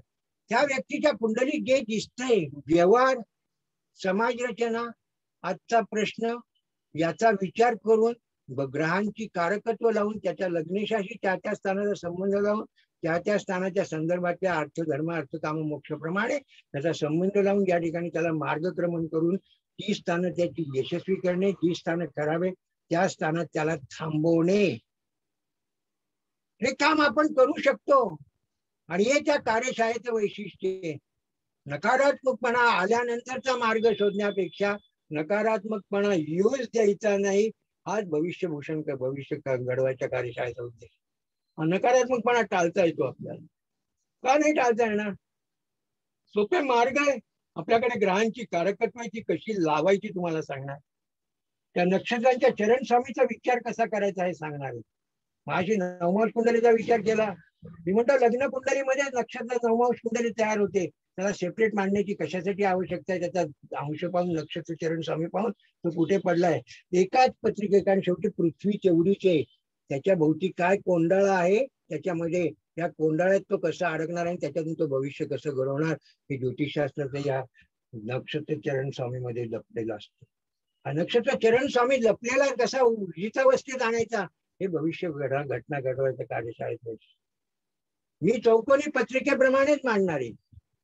मला फापट पसारा करायचाच नाहीये, कारण फापट पसारा आज 21व्या शतकात करण्याची आवश्यकता नाही. कारण बटन दाबलं की हिशोब मिळतो, बटन दाबलं की कुठली गोष्ट येते, बटन दाबलं की ऑनलाईन वरती वस्तू घरी येते, बटन दाबलं की पार्सल घरी येतं. मग आम्ही कशासाठी हे द्राविडी परिणाम करायचे, आमच्या नवमांश कुंडली भावचलित कुंडली हे कशासाठी करत बसायचे आणि डोंगर पोखरून उंदीर काढायचा, हे मला भविष्य घटना घडवण्याच्या कार्यशाळेत नाही घ्यायचंय. मला याच्यातला मर्म तुम्हाला द्यायचंय आणि मर्माची व्याख्या तुम्हाला त्या ठिकाणी मिळेल. वैवाहिक जीवनाची यशस्वीता कशी मिळवली पाहिजे, वैवाहिक जीवनाची अपेक्षा काय. काल रात्री एकाला फोनवरती वैवाहिक जीवनाची अपेक्षा, त्याचं भांडण झालं होतं, त्या अपेक्षेत एकदम बदल केला. सकाळी त्याचा फोन आला की मी पाहण्याचा दृष्टिकोन बदलला आणि माझं भविष्य घडवायला सुरुवात केली. आणि ही मेक तुम्हाला त्या ठिकाणी शिकवण्याचा प्रयत्न करणारे लग्नेशाप्रमाणे. त्या लग्नेशा, हा लग्नेश कुठल्या नवमांशात गेलाय पहा, नवशात चरण समेत पहा, त्याच्या स्वभावाची दोन होती. द्वंद्व चालू होईल. हे द्वंद्व कसं पाहायचं आणि हे द्वंद्व कसं थांबायचं आणि द्वंद्व चांगलं कसं करायचं. कारण प्रत्येक ग्रहाला मित्र शत्रू दिलेले, मित्रत्वाचं आणि शत्रुत्वाचं नातं त्या लग्नेशाशी कधी येणार आहे हे पाहून त्या प्रश्नाकडे पाहण्याचा दृष्टिकोन तुम्हाला घ्यावा लागेल. आणि तो ग्रह कुठल्या स्थानाशी निगडीत आहे त्याप्रमाणे त्या प्रश्नाचं गणित तुम्हाला त्या ठिकाणी मांडून ते कसं पाहायचं, या कार्यशाळेचा उद्देश आहे. कार्यशाळेचे उद्देशच वेगळा आहे. सगळ्यांच्या कार्यशाळा असतात, कोणाच्या कार्यशाळेवर माझी टीका नाही, पण माझा एक स्वतःचा एम आहे. मी माझ्या पद्धतीने चालणार आहे की मला जे पटतं ते लोकांपर्यंत पोहोचवण्याचा मार्ग शोधणं म्हणजे माझं जीवन असतं. मला काही मिळवायचंच नाहीये हे मी ठरवून टाकलेलं आहे माझ्या जीवनात. कारण माझं जीवन हे देण्यासाठी असा माझा एक निर्णय आहे स्वतःचा. 1980 पासून मी देत राहिलोय. पण देत राहून मी आनंदी होतो. पण हे देत राहत मी लोकांची भविष्य घडवली, ज्योतिषशास्त्राच्या माध्यमातून घडवली. आणि घडवलेले लोक जेव्हा मला भेटतात आणि तेच नियम मी प्रॅक्टिकल मधून तुम्हाला कसं सांगतोय ते लक्षात घ्या. मी पुस्तकी ज्ञान एकीकडे आहे आणि समाज रचनेचं ज्ञान एकीकडे, याचा मी ताळमेळ लावलेला आहे. हा ताळमेळ पुस्तकी ज्ञानातून महर्षी अघोरी सातपुतेंनी व्याख्यान दिलं, पण त्या धर्म अर्थ काम मोक्षाचा आजच्या तात्कालिक स्वरूपात समाज रचनेत कसा मार्गक्रमण करायचं याचा भाग म्हणजे भविष्य घडवायच्या कार्यशाळेचा उद्देश. हा उद्देश वेगळा आहे. चंद्राच्या वरती व्याख्यानं घेतली, कोणी घेत नव्हतं, मी दिलं. माझ्या विद्यार्थ्यांनी चांगल्या पद्धतीने पहिलं व्याख्यान केलं. मला आनंद आहे आजच्या सगळ्या व्याख्यानाच्या आतापर्यंतच्या बृहन्मराठी ज्योतिषमळात सगळ्यांनी प्रथम व्याख्यान दिली आणि प्रथम व्याख्यानात सगळ्यांनी षटकार मारले होते. याच्यासारखा सरांना कुठला आनंद मिळत नाही. हेच त्यांच्या व्याख्यानातून त्यांचं भविष्य घडवायला सुरुवात झाली आणि त्यांना ज्योतिषशास्त्रातला आत्मविश्वास वाढला. मग या ठिकाणी या लग्नेशा पाहून मी त्या व्यक्तीच्या पत्रिकेतला आत्मविश्वास प्रबळ करणे हा कसा करायचा आहे भविष्य घडवण्याच्या कार्यशाळेत देणं, हे त्या ठिकाणी देण्याचा माझा प्रयत्न आहे तुम्हाला. आणि हा देऊ शकतात. प्रत्येकाच्या लग्नेशाप्रमाणे त्याचा पाहण्याचा दृष्टिकोन कुठल्या कुठल्या स्थानाकडे आहे, कुठल्या कुठल्या स्थानाशी तो मित्र स्वरूपात आहे, शत्रू स्वरूपात आहे, त्याप्रमाणे त्या स्थानाच्या नात्यांशी तो पाहणार आहे, रिलेशनशिप पाहणार आहे. शेवटी तुम्ही रिलेशनशिप वरती देतात. पूर्वी नातं शब्द होता, मी आज रिलेशनशिप म्हणतो, कारण आज भावाची सुद्धा रिलेशनशिप म्हटली जाते. चांगली इंग्लिश शब्द रिलेशनशिप आपल्याकडे फक्त स्त्री पुरुषाची रिलेशनशिप म्हटली जाते. चूक आहे. आज रिलेशन म्हणजे तुमच्या नात्यांची रिलेशन कसं आहे, तुमच्या मुलाशी रिलेशन कसं आहे, तुमच्या भावंडांची रिलेशन कसं आहे, तुमच्या मित्राशी रिलेशन कसं आहे, तुझ्या व्यवसायातल्या बॉसची रिलेशन कसं आहे, तुझ्या नोकरीतल्या खालच्या वर्गाशी रिलेशन कसं आहे. या रिलेशनचा विचार हा वेगळा आहे. तुम्हाला रिलेशनशिप म्हणजे नवरा बायकोच्या दोन स्त्री पुरुषाची एकत्र करार करून एकत्र राहणे एवढ्याच रिलेशनशिपचा तुमचा विचार येतो. हा रिलेशन इथे, या रिलेशन वरती त्याचं भविष्य घडत असतं, कारण या रिलेशन कडून त्याच्या शाबासकीच्या अपेक्षा असतात. या अपेक्षा कशा पाहिजे पत्रिकेमध्ये हे आपल्याला त्या लग्नेशावरून ठरवायचा मार्ग शोधायचा आणि त्याला भविष्य घडवणे म्हणतात. ही भविष्य घडवण्याची व्याख्या जेव्हा तुमच्या लक्षात येईल तेव्हा त्या कार्यशाळेतला उद्देश असतात. तुम्हाला तेच प्रश्न तिथे वाटते, सरांनी काय लिहिले, अफेअरची यशस्वीता कशी पाहावी असा मी शब्द टाकलेला आहे. तुम्ही सगळं समाज, पूर्वीचा समाज आणि आत्ताचा आपल्या वयातले लोक अफेअर कडे अयशस्वीता म्हणून पाहतात. मी त्याच्याकडे यशस्वीता म्हणून पाहतो. ही यशस्वीता किती दिवस टिकणार आहे, कधी थांबणार आहे आणि कधी याच्यात मतभेद होणार आहे हे आधी सांगून त्याला त्या दोन्ही गोष्टीचा आनंद घेऊन त्याच्याकडे दुःख, दोघांच्याही जीवनात दुःख येणार नाही ही काळजी घेण्याची धाटणी भविष्य घडवा या कार्यशाळेत. कार्यशाळेचा एक बेसिक कन्सेप्टच वेगळा आहे माझ्या समोर आणि हा देण्याचा तुम्हाला प्रयत्न आहे.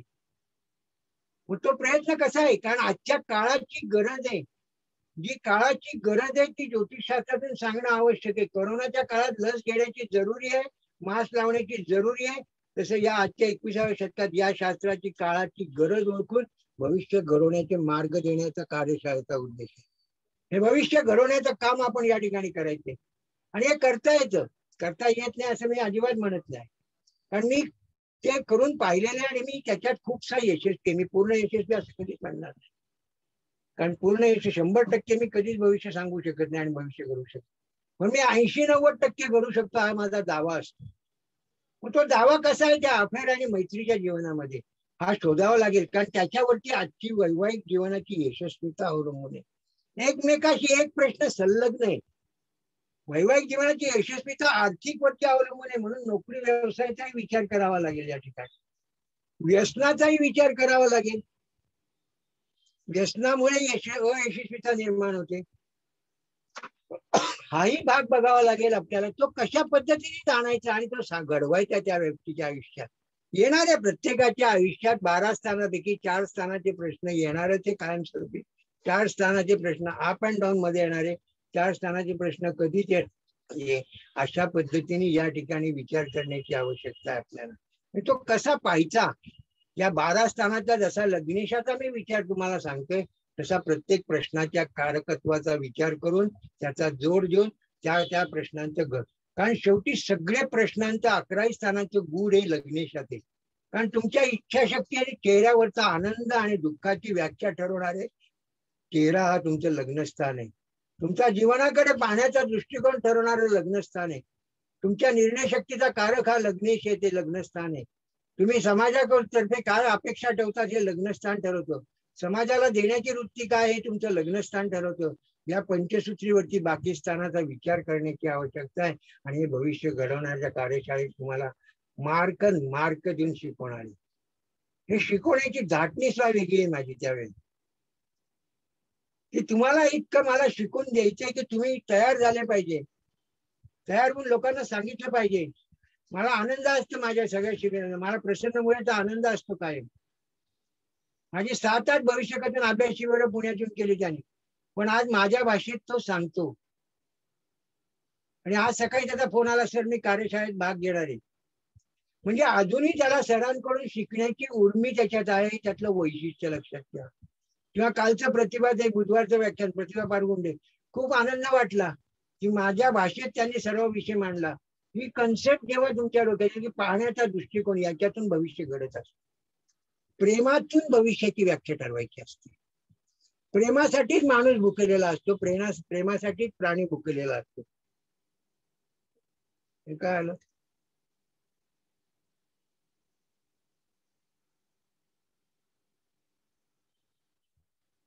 हे चार्जर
सरांकडे नेटवर्क प्रॉब्लेम आहे.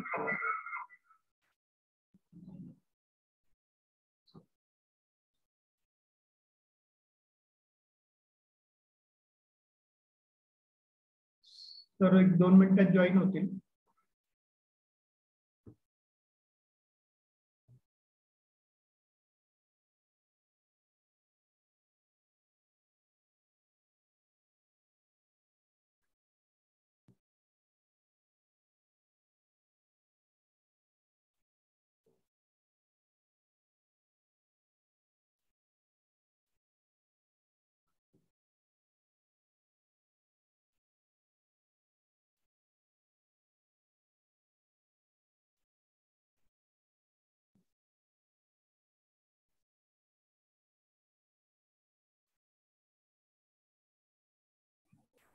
आवाज येतोय सर? हो येतोय आवाज. ठीक आहे, हे काढून. तर या दृष्टीने विचार करायचा असतो. म्हणून लग्नेशाच्या महत्वाकडून आपण जाणार आहे या ठिकाणी, आणि तो भविष्य घडवण्याच्या कार्यशाळेत. म्हणजे प्रेमासाठी माणूस आणि प्राणी भुकेलेला असतो. पण हे प्रेम आपण फक्त अपोजिट सेक्सच्या बाबतीत विचार करतो.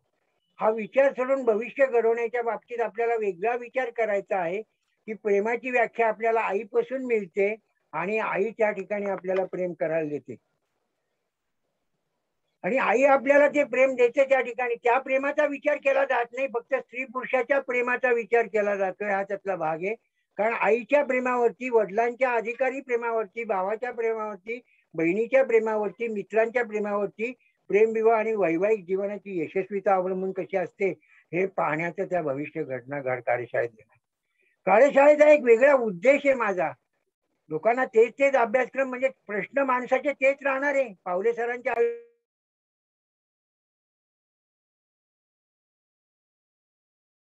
कसं चालणार आहे या ठिकाणी, म्हणून तो विचार या ठिकाणी ठेवून आपल्याला मी त्या याच्यात तो विचार वेगळ्या पद्धतीने मांडलेला आहे प्रेमाचा. म्हणजे या ठिकाणी पत्रिका मिलन जो विचार तुम्हाला वाटेल की नेहमीच्या पद्धतीने सर 7 मार्कातून शिकवतील, 100 मार्कातून, नाहीये. हे पत्रिका मिलन याच्यासाठी आहे की त्याला जीवनामध्ये त्याने कशा कशा गोष्टीकडे पाहण्याचा दृष्टिकोन त्याच्या आयुष्यात ठेवला पाहिजे. आपल्या पार्टनरकडे पाहण्याचा दृष्टिकोन, पार्टनरकडून होणाऱ्या निर्मितीकडे पाहण्याचा दृष्टिकोन आणि पार्टनरच्या आयुष्यात येणाऱ्या घटनांकडे पाहण्याचा दृष्टिकोन हा कशा पद्धतीने पाहिला पाहिजे याच्यावर भविष्य घडतं. कारण तिथे मेन ढाचा येतो. हा ढाचा तुमच्या जेव्हा लक्षात येईल तेव्हा तुम्हाला लक्षात येईल की भविष्य घडवायचं कशी कार्यशाळा. हे कार्यशाळेच्या माध्यमातून एक वेगळा मतप्रवाह समाजात सोडण्याचा एक विचार आहे माझ्यासमोर. कारण ज्योतिषशास्त्र भविष्य घडवण्यासाठीच वापरलं गेलं पाहिजे हा माझा ठाम विश्वास निर्माण झालेला आहे. भविष्य सांगण्यासाठी नाही, प्रारब्ध घेऊन आलो याच्यासाठी नाही. हे कन्सेप्ट डोक्यातून माझ्या बाहेर झालेले. माझ्या आलेल्या जातकाच्या आयुष्यात या 4ही घटना कशा मला घडवता येतील याचा विचार मी करणार आणि या घटनांना कधीच दुःख येणार नाही किंवा निगेटिव्हनेस येणार नाही ही काळजी घेणं म्हणजे त्या माणसाचं भविष्य घडव. पण या सगळ्याचा परिपाक कशात आहे? वैवाहिक जीवन असू द्या, प्रेम असू द्या, पत्रिका मिलन असू द्या, अफेअर असू द्या, मैत्री असू द्या, शेवटी निर्मितीकडे माणसाचं जीवन असतं. आणि निर्मिती आहे म्हणून पृथ्वीवरती समाज चालू आहे. पण ही निर्मिती आपल्याला सुख देणार की नाही आणि निर्मिती कधी होणार या दोन्हीचा विचार त्या ठिकाणी साकल्याने मांडण्याचा पहिला विचार करणार आहे. हा वेगळ्या माध्यमातून, कारण निर्मितीमध्ये निर्मिती म्हणजे घटना आहे. घटना कधी घडणार आहे, घटनेला आनंद कधी मिळणार आहे, घटनेतून सुख कसं मिळणार आहे आणि त्या आलेल्या व्यक्तीच्या माध्यमातून आपल्याला सुखाची व्याख्या कशी निर्माण होणार आहे हा पहिल्या 3 तासाच्या भागाचा कार्यकारण भाग. ही कार्यकारण भाग पहिल्या 3 तासात देणारे 11 ते 2 मध्ये. हा देताना तुम्हाला या ठिकाणी प्रत्येकाची एक पत्रिका सोडून दाखवणार आहे. एक पत्रिका तुमच्याकडून सोडून घेण्यासाठी देणार आहे. 20 पत्रिकेचा बंच तुम्हाला पहिल्यांदा मिळेल सकाळी 11-10च्या तुम्हाला तुमच्या याच्यावरती. त्या कशा सोडवायच्या याचा विचार आपण या ठिकाणी करणार. प्रत्येक याचा मुवाव करून त्याचे नियम देणारे आणि हे नियम तुम्हाला संध्याकाळी 6 वाजता सुटल्यानंतर PDF फाईल मध्ये तुमच्याकडे सगळे नियम येणार. नियमाच्या माध्यमातून मी दिलेल्या या 10 पत्रिका सोडून तुम्ही मला पाठवायची आहे आणि जो चांगल्या पद्धतीने त्या पत्रिका सोडून पाठवेल त्याला प्रमाणपत्रांमध्ये बरोबर एक बक्षीस त्याचं मेडल देण्याचा विचार केलेला आहे. ही काही गोष्टी तुमच्याकडून करून घेण्यासाठी आपल्याला आकर्षितपणा लागतो. उद्या खेळामध्ये प्रावीण्य मिळाल्यानंतर, मेडल मिळाल्यानंतर नरेंद्र मोदी सत्कार करतात नीरजचा, म्हणून त्याला गावामध्ये मिरवणूक काढली जाते. मला आमच्याकडे येणाऱ्या कार्यशाळेमधल्या लोकांना यशस्वीप्रमाणे पत्रिका सोडवल्या तर त्यांच्या अभिमानाने कौतुक करण्याचे साधन पावले सरांनी आम्हाला मिळालं पाहिजे हा उद्देश त्याच्या मागे आहे. उद्देशाची व्याख्या इथे हा पहिल्या भागातला भाग या ठिकाणी आहे. दुसरा भाग जीवनातलं सर्व कर्म आहे आणि या कर्मावरती पहिला भाग अवलंबून आहे. पण पहिल्या भागाला ज्योतिषशास्त्रात काय मानवी जीवनात महत्व देतात म्हणून तो भाग पहिल्या भागात टाकलेला आहे. खरा दुसरा भाग पहिल्यांदा पाहिजे आणि पहिला भाग नंतर पाहिजे. पण ढाचा थोडा बदलला काय की याच्या सगळं जे मिळणार आहे ते दुसऱ्या भागातून कसं मिळवायचं हा कर्मवाद मला देण्याचा विचार आहे. ही कर्मवादाची व्याख्या दुसऱ्या दुपारी 3 ते 6 मध्ये देणार आहे. ही 3 ते 6 मधली कर्मवादाची व्याख्या आहे. त्याच्यामध्ये तुम्हाला मी शिक्षणापासून तुम्हाला दिलेली आजच्या काळाची गरज ती मध्यमवर्गीयांमधली गरज आहे, ही खालच्या वर्गातली गरज नाही. पण आज खालच्या वर्गातला माणूस जेव्हा मला विचारायला येतो की मला सरकारी परीक्षा द्यायची आणि मला सरकारी नोकरी मिळेल का, हा त्याचा प्रारंभ भविष्य घडवण्याचा मार्ग जेव्हा तो विचारायला येतो वयाच्या 16 ते 20-22 मध्ये किंवा 30-35 पर्यंत मला विचारायला येतो.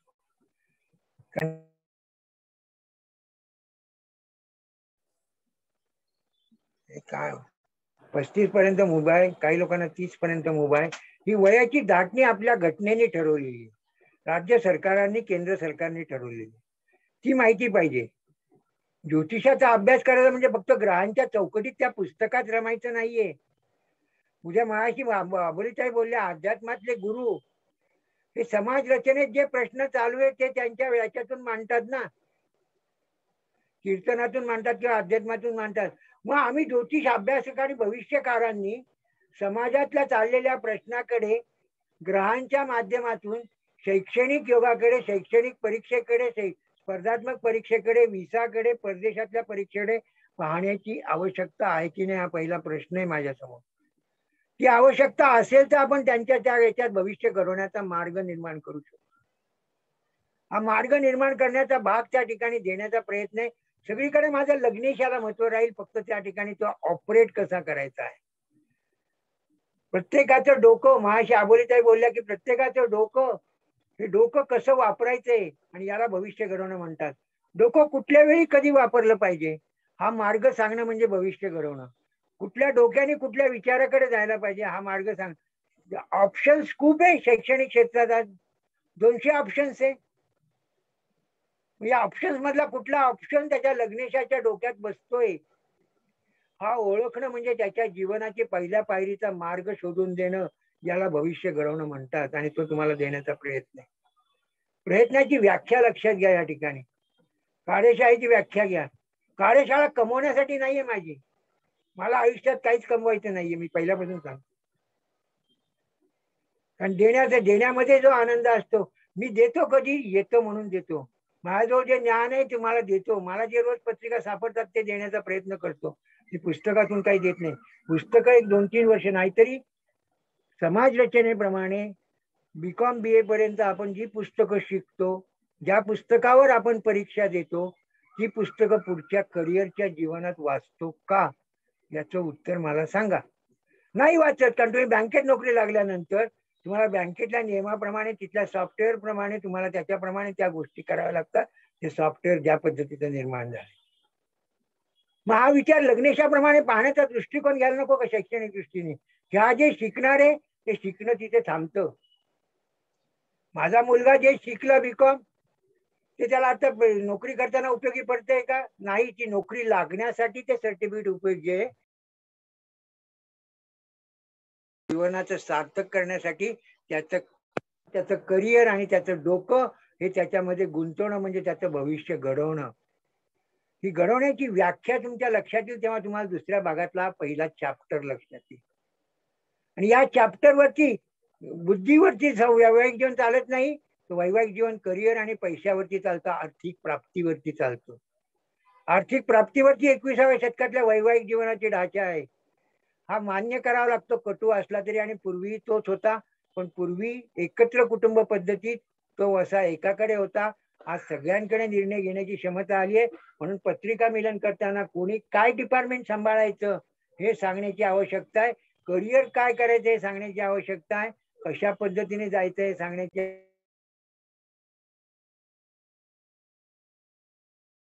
या ठिकाणी पुढे जाऊ शकतो आणि त्याचे मार्ग शकतो. तो मार्ग कसा पाहायचा आहे त्या ठिकाणी सांगणारे 2-6-10च्या माध्यमातून. 2-6-10 काय 11 स्थानातून आर्थिक ऊर्जेचा मार्ग आहे. आपण फक्त 2-6-10 म्हणतो, पण 11ही स्थानातून आर्थिक ऊर्जेचा मार्ग आहे. आणि खरा ऊर्जेचा मार्ग आहे तो लग्नेशातून आहे. तुमचा लग्नेश ज्या पद्धतीने ऑपरेट होणार, ज्या स्थानाशी, त्या स्थानाच्या संदर्भातल्या आर्थिक प्राप्तीकडे तुम्ही जाणार. मग हे कधी कधी जाणार हे मार्गदर्शन करण्याची आवश्यकता आज आपल्याला आहे. आणि ते आपण करू शकलो तर वैवाहिक जीवनातला आणि संततीच्या सुखाचा, आनंदाचा भर त्याच्याकडे येतो. हा आनंदाचा भर आणण्याची व्याख्या त्या करिअर मध्ये आहे. ही करिअरची भाषा 11 स्थानातून पाहिजे, 2-6-10तून पाहिजे नाहीये. आज घोड्यामधून पैसे मिळवणे हा एक करिअरचा भाग आहे. क्रिकेट मॅच मधून पैसे मिळवणे हा एक करिअरचा भाग आहे. आज बॅडमिंटनच्या खेळातून पैसे मिळवणे हा एक मार्ग आहे. कुस्तीतून पैसे मिळवणे हा एक मार्ग आहे, चित्रपटात जाऊन मिळवणे हा एक मार्ग आहे. याचा त्या पुस्तकी ज्ञानाच्या शिक्षणाशी काही संबंध आहे का? नाहीये. म्हणजे त्याचा लग्नेश आणि करिअरशी काय संबंध येतोय, तो कुठल्या स्थानाशी निगडीत आहे आणि त्याचा मालक 2-6-10शी काय करतोय, हे कशा पद्धतीने पाहून त्याचं भविष्य घडवण्याचा मार्ग शोधायचा आहे.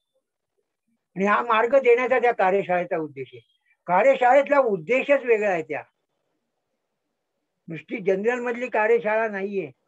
खूप विचारपूर्वक ही कार्यशाळा, ही टाकणार नव्हतं, आता दुसरी टाकणार होतो, पण डोक्यात विचार आला की मनात सगळं जे साठलेलं आहे, डोक्यात जे बसलेलं आहे, ते सगळं तुमच्यापर्यंत पोहोचवावं. म्हणून या ठिकाणी 2-2 आठवडे भविष्य घडवावरती लेक्चर घेतली. तेवढ्याच काळामध्ये सगळ्या गोष्टी पत्रिका पाहत पाहत पाहत गेलो घरी. 1,32,000 पत्रिका मी मोजल्या. एवढ्या पत्रिकेतून मला काहीतरी ढाचा, नाहीतरी कुठल्याही शास्त्राचा नियम ठरवताना सॅम्पल पीस घेतले जातात ना. उद्या कोरोनाची लस केली, सॅम्पल वापरून केले ना. मग मी सॅम्पल तयार केले माझ्याकडे 1,00,000च्या पत्रिकेतून, आणि या सॅम्पल बेसवरती नियमाची व्याख्या तयार केली आणि ती देण्याचा प्रयत्न आहे त्या ठिकाणी.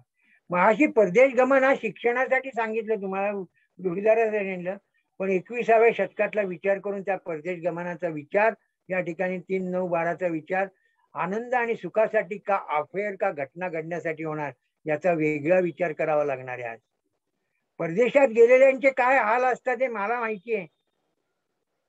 आपण इथे म्हणतो ती व्यक्ती परदेशात गेली, तिला नोकरी नाही, आताही 3 फोन आहे माझ्याकडे, नोकरी नाही तर काय करू, 30 सप्टेंबरला व्हिसा संपतोय, काय करायचे, या प्रश्नांची उत्तरं आज भविष्य घडवण्यासाठी देण्याची आवश्यकता नाहीये का? सांगा मला. आई वडील येतात 30 सप्टेंबरला संपणारे, काय करणार? ती तिकडून बोलते, तिला आत्मविश्वास देणं, तिच्या लग्नेशाप्रमाणे तिचा दृष्टिकोन बदलणं, हे माझं काम आहे. ती घटना घडणार असेल तर तिला त्या पद्धतीने मार्गदर्शन करून ती घटना त्याच्याकडून घडून घेऊन तिचं भविष्य घडवण्याचा माझ्याकडे वसा मी घेतला पाहिजे. तो परदेशातल्या याच्यात पाहण्याची आवश्यकता 21व्या शतकात आहे. आज एकटी मुलगी तिथे नेदरलँडला गेलेली आहे, नोकरीची कंपनीने 15 सप्टेंबर तारीख दिलेली आहे, आणि त्याचा आनंद कुठला आहे भविष्य घडवण्यात? मी सांगेल बावले सरांना, आनंद मला एकाच गोष्टीचा आहे त्या ठिकाणी, की जेव्हा ती गेली तेव्हा मी तिला सांगितलं होतं की या ठिकाणी जून नंतर नोकरी शोधायला लाग, कारण तुझं सप्टेंबर मग ऑगस्ट सप्टेंबर मध्ये तुला त्रास द्यायची. तिने शोधायला सुरुवात केली, तिला लागली, लागेल आता, आणि ती लागली की तिचा मार्ग मोकळा होईल. हे सांगणं म्हणजे भविष्य घडवण्याचा मार्ग आहे. आणि हे सगळं साकल्य आणि प्रॅक्टिकल मध्ये ज्यांना जी उत्तरं दिली त्याचं एक कडबोळ तयार केलं माझ्या डोक्याच्या मेंदूतून, आणि ते कडबोळ करून नियमाचा एक भाग तयार केला, आणि त्यातल्याच पत्रिका शोधून उद्या तुमच्यापर्यंत मांडण्याचा प्रयत्न करणार, आणि त्याच नियमाची धारा तुम्हाला देण्याचा प्रयत्न करायचा विचार आहे. पुस्तकी ज्ञानापेक्षा 10-10 वेळा एखादी गोष्ट ऐका. गाणी ऐकतो, संगीताचा आनंद आपण घेतो, पण ज्यांना ज्योतिषाची आवड आहे त्यांनी ग्रहांचा आनंद घ्यावा. सगळ्यांची भाषणं ऐकली पाहिजे असं मी नेहमी सांगतो. मी ऐकतो सगळ्यांची भाषणं, कारण प्रत्येकाच्या ह्याच्यात एक मर्म असतं. ते मर्म शोधायची ताकद त्या लग्नेशामध्ये आहे. हा लग्नेश आपला त्या पद्धतीने त्या ठिकाणी ट्रीट केला. कोण काय बोललं, अबोली काय चुकीचं बोलली याच्यापेक्षा अबोलीने काय सांगितलं, प्रतिभाने काय सांगितलं, मालतीने काय सांगितलं, याचा विचार करून त्यातला तर्म घ्यायचं. पावले सरांचा उद्देश काय आहे, तो उद्देश डोक्यात ठेवून त्याच्याकडे पाहण्याचा दृष्टिकोन हे डोकं ठरवतो, म्हणजे जीवनाकडे पाहण्याचा दृष्टिकोन ठरवतो. हा लग्नेश तुमचा जीवनाकडे पाहणं. मग लग्नेश हा परदेश गमन शैक्षणिक करिअरच्या बाबतीत ठरवतो, पण लग्नेश हा तुमच्या मूळ शरीराच्या आरोग्याकडे कसा पाहणार, तुमचं आरोग्य संपन्न आयुष्य तुम्हाला कसं पाहिजे, आणि ते तुम्हाला भविष्य घडवण्यासाठी महत्वाचा दुवा हे आरोग्य संपन्न आयुष्य. आणि आरोग्य संपन्न आयुष्य कसं पाहिजे याच्यासाठी लग्नेश रवीचा विचार आणि षष्ठस्थानाचा विचार करून तुमच्या आरोग्याच्या मध्ये कधी कधी तफावती येणार आहे हे त्याला आधी सांगून त्या काळात त्याला फॅमिली डॉक्टरकडे पाठवून त्याची ट्रीटमेंट घेऊन त्याचं ऑपरेशन वाढवलं तर त्याचं भविष्य घडतं, हा त्यातला भाग लक्षात ठेवला. आणि भविष्य घडवण्यासाठी या ठिकाणी आपल्याला आरोग्याचा विचार वेगळ्या पद्धतीने मांडण्याचा विचार करणार आहे. त्याच्यासाठी वेगळ्या पद्धतीचा एक मार्ग शोधलेला आहे, एक वेगळ्या पद्धतीची. मी ग्रहांची कारकत्व कधी बदलत नाही, कारण ज्योतिषशास्त्राचा वरामेरा आणि पाराशरुचन भास्कराचार्यांनी जो बेस बसवला आहे तो बेसला हात लावण्याचा अधिकार नाही मला. तो बेस इतका चांगला आहे की ते मुलांक आहे.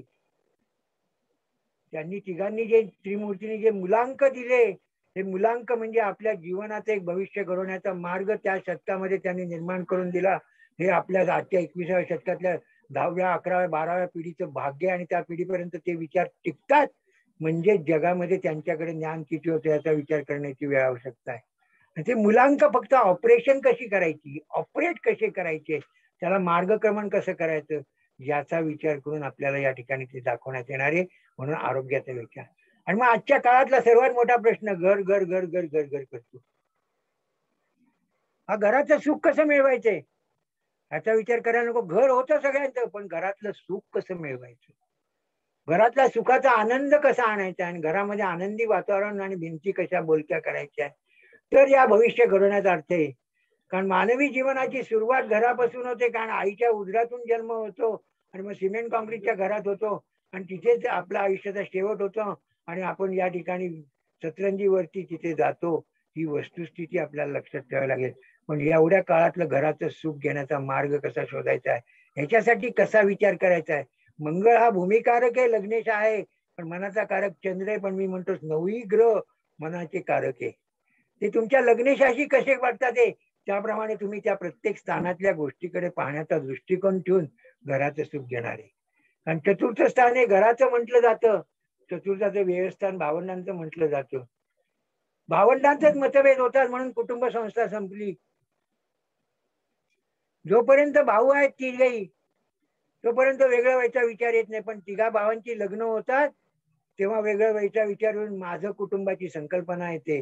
आपल्या कुटुंबाची संकल्पना आपण घालवली. आता माझ्या कुटुंबाच्या संकल्पनेमध्ये सुख कसं मिळवायचं हा 21व्या शतकातला विचार देण्याचा प्रयत्न करणार. आपलं कुटुंब संपलं, माझं कुटुंबात सुख कसं मिळेल हा विचार करण्याची वेळ आली. माझं कुटुंब म्हणजे आता 2 आणि 2 4च होते, आता 2 आणि 1 3च आहे.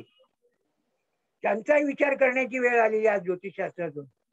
समाज रचनेत ज्या ज्या घटना घडत असतात त्या माध्यमातून जाण्याचा प्रयत्न करणे म्हणजे ज्योतिषशास्त्रामध्ये अभ्यास करणे आणि ज्योतिषशास्त्राला दिशा देणे.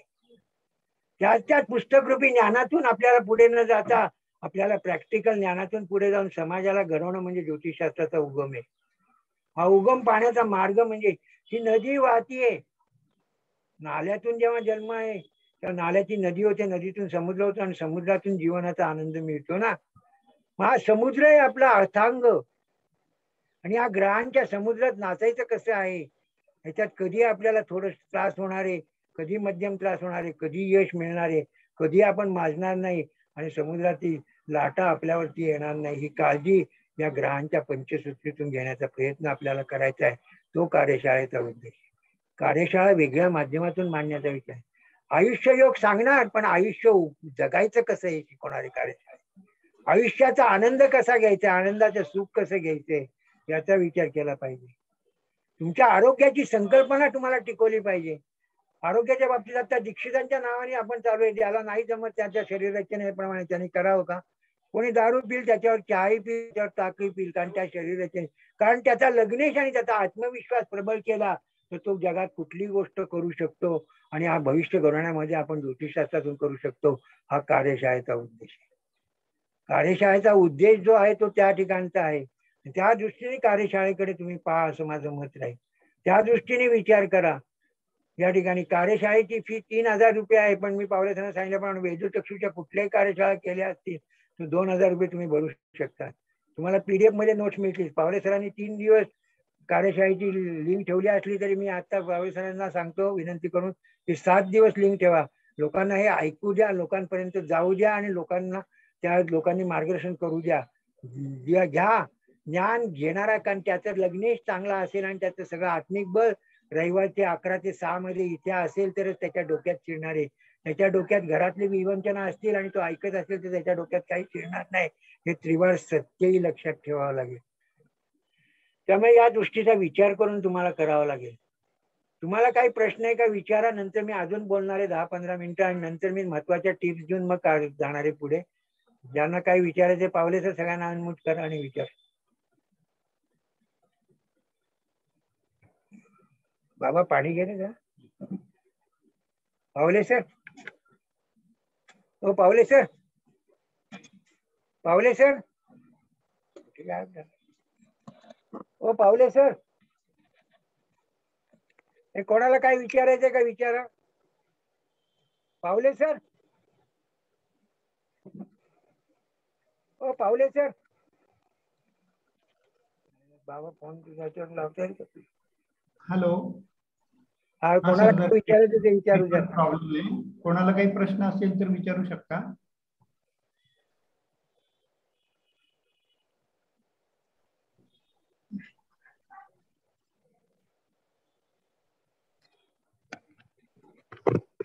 कोणाला काही विचारायचं असेल तर मी सगळ्यांना अनम्यूटची इथे फॅसिलिटी देतोय. आपण स्वतःचा माईक अनम्यूट करून बोलू शकता. तोपर्यंत मी थोडी कार्यशाळेविषयी माहिती सांगतो. कोणाला बोलायचं असेल तर हँड रेज करा.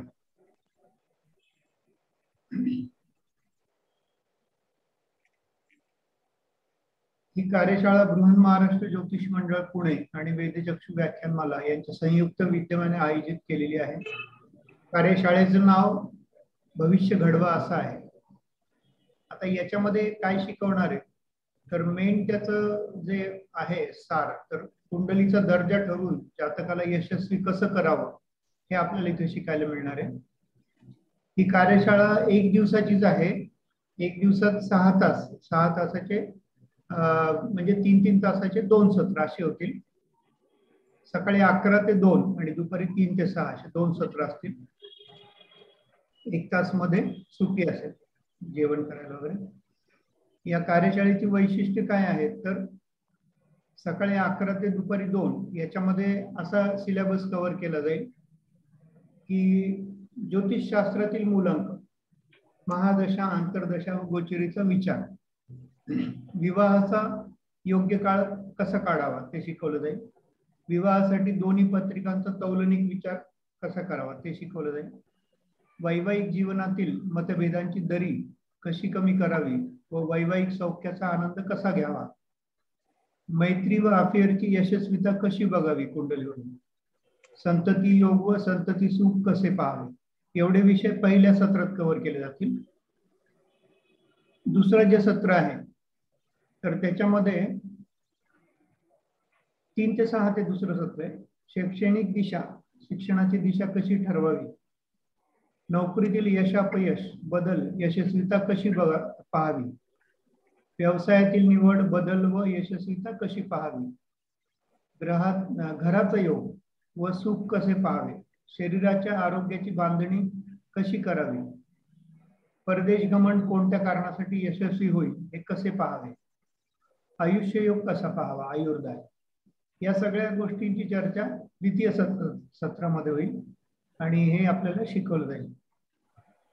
या कार्यक्रमाची 3 दिवस आम्ही देत असतो युट्यूबची प्रायव्हेट लिंक, पण सरांनी सांगितल्याप्रमाणे 7 दिवस ही युट्यूबला लिंक आपल्याला बघता येईल. त्याच्यावरचा व्हिडिओ आपण किती वेळा आपण बघू शकता. ही लिंक मात्र डाउनलोड करता येणार नाही. जीमेल ऍड्रेस त्याच्यासाठी देणं आवश्यक राहील. डिजिटल शॉर्ट नोट्स मिळतील, म्हणजे PDF स्वरूपात आपल्याला डिजिटल नोट्स मिळतील.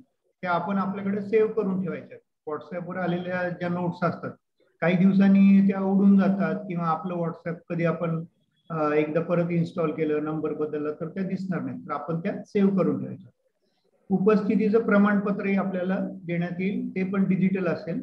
तर समारंभपूर्वक महिन्यातून एकदा आपण, महिन्यात किंवा 2 महिन्यातून एकदा हा कार्यक्रम घेतो, त्याच्यात हे प्रमाणपत्र देण्यात येईल आपल्याला. कार्यशाळेचं शुल्क 3000 रुपये ठेवलेलं आहे, पण याच्यामध्ये आपण सवलत ठेवलेली आहे की वेदचक्षुतर्फे आयोजित मागील 1 वर्षामध्ये, आता 3 जून पासून आपले सगळे कार्यक्रम सुरू झाले आणि आपण डिजिटली म्हणजे ऑनलाईन सगळं आपण कार्यक्रम करतोय. तर याच्यामध्ये अनेक कार्यशाळा झाल्या आणि त्याच्यामध्ये शेकडो लोकांनी भाग घेतलेला आहे. त्या सगळ्या लोकांना इथे सूट मिळणार आहे. 3000च्या ऐवजी 2000 रुपये द्यायचे. याच्यात असं नाही की फक्त जकातदार सरांची कार्यशाळा केलेली, म्हणजे पूर्वी तसं होतं की आपण जकातदार सरांच्या कार्यशाळेत ज्यांनी भाग घेतलेला आहे तर त्यांनाच फक्त सूट देत होतो. पण सरांनी परवाच घोषणा केली आणि त्यांनी हे त्यांचं मनाचा मोठेपणा दाखवला की वेदचक्षुतर्फे आयोजित कोणत्याही ऑनलाईन कार्यशाळेत सहभागी झालेल्या अभ्यासकांकरता ही विशेष सवलत दिली जाईल. त्याच्यामध्ये सक्षम ज्योतिषी आहेत किंवा आम्ही विविध कार्यशाळा केल्या, वर्ग कुंडलीची वगैरे, अंकशास्त्र आहे, टॅरो कार्ड आहे, अनेक कार्यशाळा झाल्या. त्याच्यापैकी कोणत्याही एका कार्यशाळेत आपण भाग घेतला असेल तर तुम्हाला 3,000च्या ऐवजी 2,000 रुपये द्यावे लागतील. सरांचा गुगल पे नंबर 9890882622 असा आहे आणि माझा पण त्याच्यात नंबर टाकलेला आपण जाहिरातीत 9545147907. रिसिप्ट ज्यावेळेस तुम्ही पैसे भरता तर तिथे कारण येतं पैसे कशासाठी भरता येते, तर तिथे तुम्ही आपला मोबाईल नंबर टाकणं आवश्यक आहे आणि नाव टाका. म्हणजे काय होतं की एकाच अमाऊंट वरून म्हणजे बरेच ट्रान्झॅक्शन झालेले असतात एकाच अमाऊंट, तर मग ते कळत नाही आणि कधी कधी तुमची रिसिप्ट पण येत नाही आमच्याकडे. तर तुम्ही ते पैसे भरताना तिथे रिझन किंवा नोट्स मध्ये तिथे तुमचं नाव आणि मोबाईल नंबर टाकायचा आणि ती रिसिप्ट ज्यांच्या ह्याच्यावर भरलंय गुगल पेवर त्यांनाच ती फॉरवर्ड करायची. तुम्हाला ग्रुपमध्ये ऍड केलं जाईल दरवेळेस प्रमाणे. आता ही सगळ्यांना सवय झाली, हे काही नवीन नाहीये की एखादी कार्यशाळा आयोजित केली की आपण त्याचा एक व्हॉट्सअप ग्रुप करतो, त्या ग्रुपमध्ये आधी सगळ्यांना ऍड केलं जातं आणि मग वेळेवर त्याची लिंक वगैरे पाठवली जाते. सगळ्या गोष्टी ग्रुपवरच मिळतात. तर तुम्ही ज्यावेळेस आम्हाला रिसिप्ट पाठवता तर ते सोपं जातं की आपला नंबर सेव्ह नसेल तर आम्ही सेव्ह करून घेतो आणि तुम्हाला ग्रुपमध्ये ऍड करतो आम्ही. आणि मग काही फोन करण्याची किंवा वाट बघण्याची गरज नाही पडत. कारण काय होतं की खूप लोकांचे एकाच वेळेस मेसेज येतात आणि मग बरेचसे मेसेज खाली निघून जातात. ग्रुप वगैरे पण भरपूर असतात. म्हणून तुम्ही हे काळजी घ्या की तुमचा नंबर अवश्य टाका. मग कधी कधी गुगल पे वरून जरी आम्हाला नंबर मिळाला तरी आम्ही डायरेक्ट तुम्हाला ग्रुपमध्ये ऍड करू शकतो. ह्या आजच्याचं जे सरांचं जे झालं व्याख्यान आणि आता मी जी माहिती सांगितली कार्यशाळेची त्याच्या कोणत्याही याची शंका असेल आपल्याला तर तुम्ही बोलू शकता आमच्याशी आत्ता इथे, किंवा काही आत्ता शक्य नसेल तर नंतरही फोन करून तुम्ही विचारू शकता. तर मी आता सगळ्यांना अनम्यूटची फॅसिलिटी देतोय. ज्यांना कोणाला बोलायचं असेल तर आपण 5 मिनिटात आता हा कार्यक्रम संपवणार आहे. तर तुम्हाला बोलायचं असेल तर तुम्ही अनम्यूट करून बोलू शकता. धन्यवाद.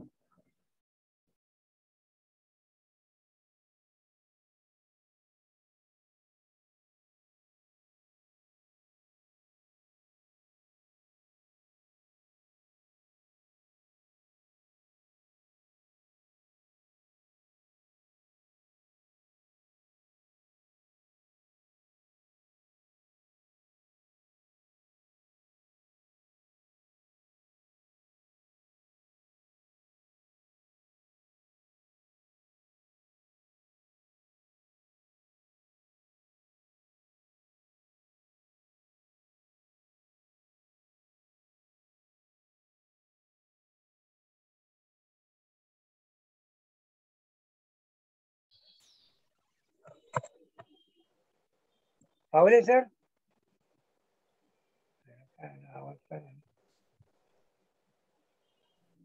अनम्यूट करा सर आणि आपल्याला काही बोलायचं असेल तर बोला.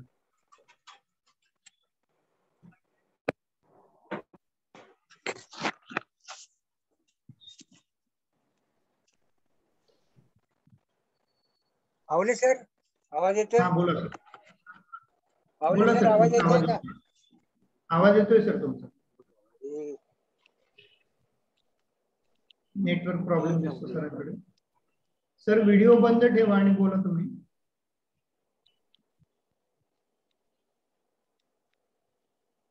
सर आवाज येतोय तुमचा, तुम्ही अनम्यूट करून बोला सर.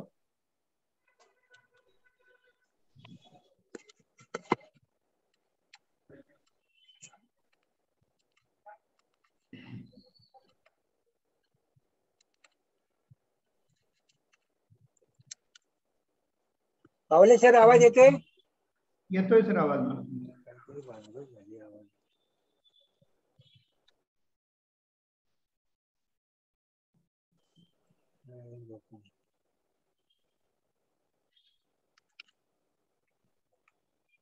पावले सर, सर तुमचा आवाज येतोय सर.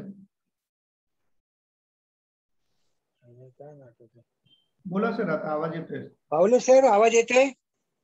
हो सर आवाज येतोय. पावले सर, सर तुमचा आवाज येतोय, सर? आमचा आवाज तुम्हाला येत नाही सर.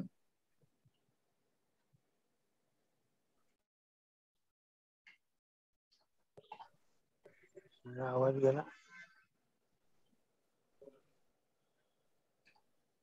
पावले सर. सर तुम्ही बोला, तुमचा आवाज येत या नाही. ठिकाणी सर्वांनी भाग घ्यावा अशी माझी विनंती आहे. आणि एक भविष्य घडवा कार्यशाळेमध्ये सर्वांनी भाग घेतल्याचा आनंद मिळेल आम्हाला, पण तुम्हाला एक ज्ञान मिळेल आणि एक वेगळा दृष्टिकोन आपण जीवनातून घेऊया आणि एक ज्योतिषशास्त्रातून वेगळा दृष्टिकोन समाजापर्यंत पोहोचूया. आणि हा पोहोचवला तर आपण यशस्वी होऊ शकतो. हा भाग लक्षात घेऊन आपण या कार्यशाळेत अवश्य भाग घ्या अशी एकदा विनंती करतो. आणि याच्यातून समाजाचं आणि आपल्याकडे आलेल्या जातकाचं भविष्य घडवूया एवढंच या ठिकाणी म्हणतो आणि आज थांबतो. जय हिंद, जय महाराष्ट्र, जय ज्योतिष. पावले सर थांबून घेता. धन्यवाद. धन्यवाद. सुप्तनकर सर, आपल्याला काही बोलायचं आहे का? तुमचा माईक ओपन झाला होता. हॅलो. हा बोला. हॅलो.